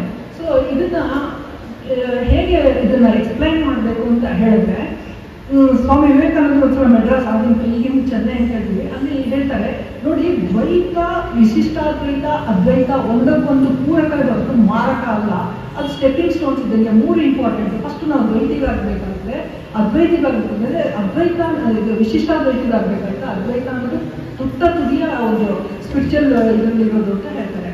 ಅದು ಹೇಗೆ ಅಂತ ಕೇಳ್ತಾರೆ. ದ್ವೈತ ಅಂದರೆ ನಾನೇ ಬೇರೆ ದೇವರೇ ಬೇರೆ ಅಂತ ಉಪಾಸನೆ ಮಾಡ್ತೀವಿ. ವಿಶಿಷ್ಟಾದ್ವೈತ ಏನು ಹೇಳ್ತಾರೆ, ನಾನು ಕೃಷ್ಣನನ್ನ ಇದು ಮಾಡಬೇಕಾದ್ರೆ ರಾಧೆ ದೃಷ್ಟಿಯಿಂದ ನೋಡಬೇಕು, ಆಂಡಾಳ ದೃಷ್ಟಿಯಿಂದ ರಂಗನಾಥನನ್ನ ನೋಡಬೇಕು. ಆ ರೀತಿ ಅಂದರೆ ತತ್ ಸುಖ ಸುಖಿತ್ವ ಅಂತ ಹೇಳ್ತಾರೆ. ವಿಶಿಷ್ಟಾದ್ವೈತದಲ್ಲಿ ಒಂದು ವಿಶಿಷ್ಟವಾದ ಒಂದಿದೆ, ಅದು ಪ್ರಪತ್ತಿ, ಶರಣಾಗತಿ, ಸಂಪೂರ್ಣ ಶರಣಾಗತಿ. ಅದಾದ್ಮೇಲೆ ನಾವು ಅದ್ವೈತಕ್ಕೆ ಹೋಗ್ಲಿಕ್ಕೆ ಸಾಧ್ಯ ಅಂತ ಹೇಳ್ತಾರೆ ಅವರು. ಅವಾಗಲೇ ನೀವು ಅಹಂಬ್ರಹ್ಮಾಸ್ಮಿಗಳ ಕಲಿಕಾರಗಳು ಅಲ್ಲಿವರೆಗೂ ಈ ಥರ ದೇವತಾ ಪೂಜೆಗಳದೆಲ್ಲ ನೀವು ಮಾಡಲೇಬೇಕು ಅಂತ ಹೇಳ್ತಾರೆ ಅವರು. ಅದಕ್ಕೊಂದು ಎಕ್ಸಾಂಪಲ್ ಚೆನ್ನಾಗಿ ಕೊಡ್ಬೋದು. ಈಗಿನ ಕಾಲದ ಹೇಳೋದಾದ್ರೆ, ಒಬ್ಬ ಹೇಳ್ತಾನೆ ಪಕ್ಕದ ಮನೆಯವ್ರಿಗೆ, ನಾಳೆ ನಾನು ಡೈಲಿಗೆ ಹೋಗ್ತೀನಿ, ಹೆಂಗೆ ಹೋಗ್ತೀಯಾ, ಫ್ಲೈಟಲ್ಲಿ ಹೋಗ್ತೀನಿ. ನೆಕ್ಸ್ಟ್ ಡೇ ಇವರಿಬ್ರು ಬಸ್ಸಲ್ಲಿ ಮೀಟ್ ಮಾಡ್ತಾರೆ. ನೀನು ಎಲ್ಲಿ ಹೋಗ್ತಿದ್ಯಾ, ಡೆಲ್ಲಿಗೆ ಹೋಗ್ತೀನಿ. ನೀನೇನು ಹೇಳಿದೆ, ಫ್ಲೈಟಲ್ಲಿ ಹೋಗ್ತೀನಿ. ಮತ್ತು ಬಸ್ಸಲ್ಲಿ ಬರ್ತಿದ್ಯಾ, ಹೌದಪ್ಪ ನಾನು ಫ್ಲೈಟಲ್ಲಿ ಹೋಗಬೇಕು, ಆದರೆ ಅಲ್ಲಿ ಹೋಗೋಕ್ಕೆ ಫ್ಲೈಟಲ್ಲಿ ನಮ್ಮ ಮನೆ ಮುಂದೆ ಬರಲ್ಲ, ನಾನು ಅಲ್ಲಿ ಹೋಗ್ಬೇಕಂದ್ರೆ ಬಸ್ಸು ಕಾರು ಏನಾದರೂ ಇಟ್ಕೊಂಡು ಹೋಗ್ಬೇಕು. ಅದರಿಂದ ಇದ್ರಲ್ಲಿ ಹೋಗ್ತಾ ಇದ್ದೀನಿ ಅಂತಾರೆ. ಸೊ ಈ ಬಸ್ಸು ಕಾರು ಏನಿದೆಯೋ ಮೋಡ್ ಆಫ್ ಟ್ರಾನ್ಸ್ಪೋರ್ಟ್ ಏರೋಪೋರ್ಟ್ ಹೋಗೋಕ್ಕೆ ಅದು ದ್ವೈತ, ವಿಶಿಷ್ಟಾದ್ವೈತ. ಅದ್ವೈತ ಅನ್ನೋದು ಫ್ಲೈಟ್, ಅದು ತುದಿ. ಫ್ಲೈಟ್ ಹೋಗ್ಬೇಕು ಅಂತಂದ್ರೆ ಇದೆರಡನ್ನು ಕ್ರಾಸ್ ಮಾಡ್ಕೊಂಡೇ ಹೋಗ್ಬೇಕು ಅಂತ ಈ ರೀತಿ ಅದನ್ನ ಎಕ್ಸ್ಪ್ಲೈನ್ ಮಾಡೋದು. ಆಮೇಲೆ ಈ ಅದ್ವೈತ ತತ್ವದಲ್ಲಿ ಸಾಧನಾ ಚತುಷ್ಟಯ ಅಂತ ಹೇಳ್ತಾರೆ. ಅದರಲ್ಲಿ ಫಸ್ಟ್ ಒಂದು ನಿತ್ಯ ವಿವೇಕ ಅಂತ ಹೇಳ್ತಾರೆ. ನಿತ್ಯ ವಿವೇಕ ಅಂತಂದ್ರೆ ಯಾವುದು ಶಾಶ್ವತನೋ ಅದನ್ನ ಹಿಡ್ಕೋ, ಯಾವ್ದು ಅಶಾಶ್ವತನೋ ಬಿಟ್ಬಿಡು ಅಂತ ಹೇಳ್ತಾರೆ. ಅಂದ್ರೆ ನಮ್ಮ ಭಗವದ್ಗೀತೆಯಲ್ಲಿ ಕೃಷ್ಣ ಹೇಳ್ತಾರೆ ದುಃಖಾಲಯನು ಅಶಾಶ್ವತ ಅಂತ. ಈ ಪ್ರಪಂಚ ಅನ್ನೋದು ದುಃಖದ ಆಲಯ, ದುಃಖದ ಮನೆ. ಆಮೇಲೆ ಅಶಾಶ್ವತ, ಇದು ಅಶಾಶ್ವತ, ಇದು ಬಿಟ್ಕೊಡಿ. ಯಾವುದು ಇದು ದೇವರೊಬ್ಬನೇ ಸತ್ಯ, ಈ ಪ್ರಪಂಚ ಎಲ್ಲ ಅನಿತ್ಯ ಅಂತ ಹೇಳ್ತಾರೆ. ಸೊ ಅದನ್ನ ನೀವು ಪರ್ಮನೆಂಟ್ ಆಗಿ ಇಟ್ಕೋ. ನೆಕ್ಸ್ಟ್ ವೈರಾಗ್ಯ ಅಂತ ಹೇಳ್ತಾರೆ. ವೈರಾಗ್ಯ ಅಂತಂದ್ರೆ ಹೇಳೋ ಈ ಲೋಕದಲ್ಲಿ ಅಥವಾ ಪರಲೋಕದಲ್ಲಿ ಏನಾದರೂ ಫಲಪ್ರಾಪ್ತಿಗೋಸ್ಕರ ಒಂದು ಸುಖಾಪೇಕ್ಷೆ ಇದೆ, ಆ ಭೋಗಗಳನ್ನ ತ್ಯಾಗ ಮಾಡಬೇಕು, ಅದನ್ನು ವೈರಾಗ್ಯ ಅಂತ ಕರೀತಾರೆ. ನೆಕ್ಸ್ಟ್ ಶಮದಮಾಗಿ ಷಟ್ಕ ಸಾಧನ ಅಂತ ಹೇಳ್ತಾರೆ. ಶಮ ಅಂತಂದ್ರೆ ನಮ್ಮ ಮನೋನಿಗ್ರಹ, ಇಂದ್ರಿಯ ನಿಗ್ರಹ, ತಿರೀಕ್ಷಾ ಅಂದ್ರೆ ಕಷ್ಟಗಳನ್ನ ಸಹಿಸ್ಕೊಳ್ಳೋದು. ಶಮ ಮತ್ತೆ ಇದು ಶ್ರದ್ಧೆ, ಸಮಾಧಾನ, ಇದೆಲ್ಲ ಸಾಧನ ಸಂಪರ್ಕ ಅಂತ ಹೇಳ್ತಾರೆ. ಆಮೇಲೆ ಲಾಸ್ಟ್ ಬರೋದೇ ಮೋಕ್ಷತ್ವ, ಅಂದ್ರೆ ಮೋಕ್ಷವನ್ನು ಪಡಿಬೇಕು ಅನ್ನೋ ಆಸೆ. ಸೊ ಇದಕ್ಕೋಸ್ಕರ ಅಂದ್ರೆ ಅದ್ವೈತದಲ್ಲಿ ಇನ್ನೊಂದು ವಿಶಿಷ್ಟವಾಗಿದೆ, ಅದೇನಂದ್ರೆ ಜೀವನ್ ಮುಕ್ತಿ ಅಂತ ಹೇಳ್ತಾರೆ. ಅಂದ್ರೆ ನಾವು ಇದ್ರಲ್ಲಿದ್ದಾಗಲೇ ಜೀವಂತವಾಗಿದ್ದಾಗಲೇ ಮುಕ್ತಿಯನ್ನು ಪಡಿಬೋದು ಅಂತ ಹೇಳಿ. ಅದು ಹೇಗೆ ಅಂತ ಕೇಳ್ತಾರೆ ಒಬ್ರು ಪರಮಹಂಸರು. ಅವಾಗ ಅವ್ರು ಹೇಳ್ತಾರೆ, ನೋಡು ಭಗವಂತನೊಬ್ಬನೇ ಕರ್ತ, ನಾನು ಅಕರ್ತ ಎಂಬ ದೃಢ ಭಾವನೆ ಯಾರಿಗಿದೆಯೋ ಅವನು ಜೀವನ್ ಮುಕ್ತ ಅಂತ ಹೇಳ್ತಾರೆ. ಅಂದ್ರೆ ಈಗ ಭಗವಂತ ಮಾಡಿಸ್ತಾ ಇರ್ತಾನೆ, ನಾವು ಅವನ ಇನ್ಸ್ಟ್ರೂಮೆಂಟ್ ಅಷ್ಟೇ. ಈಗ ಒಂದು ಲೇಖನಿ ಗ್ರಂಥವನ್ನು ಬರೀತಾರೆ, ಆ ಲೇಖನಿ ಎಲ್ಲರತ್ರ ಹೋಗಿ ಹೇಳ್ಕೊಂಡು ಬರೋಕ್ಕಾಗಲ್ಲ, ನಾನು ಬರದೆ ಅಂತ. ಯಾಕಂದ್ರೆ ಅವ್ರು ಕರೆದು ಬರ್ಸೋನೊಬ್ಬ ಬೇರೆ ಇರ್ತಾರೆ. ಹಾಗೆ ನಾವು ಆ ಭಗವಂತನ ಒಂದು ಇನ್ಸ್ಟ್ರೂಮೆಂಟ್ ಅಂತ ನಾವು ತಿಳ್ಕೊಂಡು ಎಲ್ಲವೂ ಭಗವಂತನದೇ ಅಂತ ಹೋದರೆ ಆಗ ನೀನು ಜೀವನ್ ಮುಕ್ತ ಅಂತ ಹೇಳ್ತಾರೆ ಅವರು. ಆಮೇಲೆ ಇಷ್ಟೆಲ್ಲ ಆದ್ಮೇಲೆ ಶಂಕರಾಚಾರ್ಯರು ಏನೇನು ಸಾಧನೆ ಮಾಡಿದ್ರಪ್ಪ ಅಂತ ಹೇಳಿದ್ರೆ, ಇದು 4 ದಿಕ್ಕಿನಲ್ಲಿ ಇವನ್ನೆಲ್ಲ ಶಿಷ್ಯರುಗಳನ್ನೆಲ್ಲ ಇದು ಮಾಡಿ ಅದ್ವೈತವನ್ನು ಎಲ್ಲ ಕಡೆನೂ ಇದು ಮಾಡಿ ಶುದ್ಧ ವೈದಿಕವಾಗಿ ಇದು ಮಾಡಿ ಎಲ್ಲ 106 ಗುಂಪುಗಳಾಗಿ ಇದು ಮಾಡಿ ಜಗಳ ಎಲ್ಲ ಹಾಡ್ತಾ ಇದ್ರಲ್ಲ ಅವ್ರನ್ನೆಲ್ಲರನ್ನು ಒಂದು ಪಂಚದೇವತಾ ಪೂಜೆ ಮತ್ತು ಷಣ್ಮತ ಸ್ಥಾಪನೆ ಅದ್ರ ಮೂಲಕ ಸೌಹಾರ್ದವನ್ನು ಮಾಡಿ ಬೆಟ್ಟಿದವರೆಲ್ಲ ವಾರದಲ್ಲಿ ಅವ್ರನ್ನೆಲ್ಲ ಇದು ಮಾಡಿ ಸೊ ಒಂದು ಸನಾತನ ಧರ್ಮವನ್ನು ಒಂದು ದೊಡ್ಡ ಇದರಿಂದ ಎತ್ತಿ ಹಿಡಿತಾರೆ ಅವರು. ಆಗ ಮಾಡಿದ್ರಿಂದ ನಾವು ಇವತ್ತು ಇಲ್ಲಿ ಕೂತ್ಕೊಂಡಿದ್ದೀವಿ. ಏನೋ ಹೇಳ್ತಾ ಇದ್ದೀವಿ ಅಂದರೆ ಅದು ಅವರ ಕೃಪೆಯ ಕಾರಣ, ಅವರ ಒಂದು ಸಾಧನೆಯ ಕಾರಣ ಅಂತ ಹೇಳ್ಬೋದು. ಹಾಗಾಗಿ ಆ ಶಂಕರರ ಒಂದು ಸಾಧನೆಯನ್ನ ಒಂದು 4 ಸಾಲುಗಳಲ್ಲಿ ನಾವು ಹೇಳ್ಬೋದು ಅಂತ ಹೇಳಿದ್ರೆ, ಅವರು 8 ವರ್ಷೆ ಚತುರ್ವೇದಿ 12 ಸರ್ವಶಾಸ್ತ್ರವಿತ್ 16 ಕೃತವಾನ್ ಭಾಷ್ಯಂ 32 ಮುನಿರವ್ಯಗಾತ್. ಅಂದ್ರೆ 8ನೇ ವರ್ಷದಲ್ಲಿ ಅವರು ಚತುರ್ವೇದಗಳನ್ನು ಪಾರಂಗತರಾಗಿದ್ದರು. 12 ವರ್ಷ 12 ವರ್ಷದಲ್ಲಿ ಸರ್ವಶಾಸ್ತ್ರ ಪಾರಂಗತರಾಗಿದ್ದರು. 16 ಕೃತವಾನ್ ಭಾಷ್ಯಂ 3 ಪ್ರಸ್ಥಾನ ತ್ರಯಕ್ಕೆ ಇದಕ್ಕೆಲ್ಲದಕ್ಕೂ ಅವರು ಭಾಷ್ಯವನ್ನು ಬರೆದಿದ್ರು. ಆಮೇಲೆ 32 ಮುನಿರವ್ಯಗಾತ್ ಅಂತ ಹೇಳಿದ್ರೆ 32ನೇ ವಯಸ್ಸಿನಲ್ಲಿ ಕೇದಾರಕ್ಕೆ ಹೋದವರು ಮತ್ತೆ ಬರಲಿಲ್ಲ ಅಂತ ಹೇಳ್ತಾರೆ. ಆಗ ಶಿಷ್ಯರಿಗೆಲ್ಲ ಹೇಳ್ತಾರೆ ಕೇದಾರಕ್ಕೆ ಹೋಗ್ಬೇಕು ಅಂತ. ನಾವು ಬರ್ತೀವಿ ಗುರುಗಳೇ, ಇಲ್ಲ ನಾನು ಒಬ್ಬನೇ ಹೋಗೋದು, ಈ ಸಲ ಫೈನಲ್ ನನ್ನ ಅಂತಿಮ ಯಾತ್ರೆ ಅಂತ ಹೇಳ್ತಾರೆ. ಆಗ ಶಿಷ್ಯರಿಗೆಲ್ಲ ಬಹಳ ದುಃಖ ಆಗುತ್ತೆ. ಕೇದಾರಕ್ಕೆ ಹೋಗ್ತಾರೆ. ಹೋದ್ಮೇಲೆ ಅಲ್ಲಿ ಮುಂದೆ ಕಾಣಿಸ್ತಾಗ ಶಂಕರ ದಿಗ್ಗಜದಲ್ಲಿ ಬರುತ್ತೆ. ಅಲ್ಲಿ ನಂದಿಕೇಶ್ವರ ಬರ್ತಾರೆ, ಅದ್ರ ಮೇಲೆ ಇವ್ರು ಹತ್ತಾರೆ, ಜಟೆ ಮೂಡುತ್ತೆ, ಅದ್ರ ಮೇಲೆ ಚಂದ್ರ ಬರ್ತಾನೆ. ಆಮೇಲೆ ಡಮರುಗ ಮತ್ತೆ ತ್ರಿಶೂಲ ಎಲ್ಲ ಆಗ್ಬಿಟ್ಟು ಚಂದ್ರಮೌಳೀಶ್ವರನಾಗಿ ತಮ್ಮ ಸ್ವಸ್ಥಾನವಾದ ಕೈಲಾಸಕ್ಕೆ ಹೋಗ್ತಾರೆ. ಈ ರೀತಿ ಶಂಕರರ ಚರಿತ್ರೆಯನ್ನು ಪ್ರದೋಷವಾದ ದಿನದಲ್ಲಿ ಈ ಚಂದ್ರಮೌಳೀಶ್ವರನ ಟೆಂಪಲ್ ಹೇಳೋದಕ್ಕೂ ತುಂಬ ಹೇಳೋದಕ್ಕೂ ಅದೃಷ್ಟ ಮಾಡಬೇಕು ಅಂತ ಅಂದ್ಕೊಳ್ತೀನಿ. ಇದಕ್ಕೆ ಅನುವು ಮಾಡಿಕೊಟ್ಟ ಎಲ್ಲರಿಗೂ ಕೃತಜ್ಞತೆಯನ್ನು ಸಲ್ಲಿಸ್ತಾ ಶ್ರೀ ಶಂಕರಾಚಾರ್ಯ ಭಗವತ್ಪಾದರು ಎಲ್ಲರಿಗೂ ಜ್ಞಾನ, ಭಕ್ತಿ, ವೈರಾಗ್ಯ, ಆರೋಗ್ಯ, ಮನಃಶಾಂತಿ, ಆಧ್ಯಾತ್ಮಿಕ ಉನ್ನತಿಯನ್ನು ಕರುಣಿಸಲಿ ಅಂತ ಪ್ರಾರ್ಥಿಸುತ್ತಾ ನನ್ನ ಈ ಒಂದು ನುಡಿ ಕುಸುಮವನ್ನು ಶಂಕರಾಚಾರ್ಯ ಭಗವತ್ಪಾದರ ಒಂದು ಪಾದಗಳಿಗೆ ಸಮರ್ಪಿಸುತ್ತಿದ್ದೇನೆ. ಹರಿ ಓಂ ತತ್ಸತ್. ಶಿವಾರ್ಪಣಮಸ್ತು. ಹರ ನಮಃ ಪಾರ್ವತೀ ಪತಯೇ.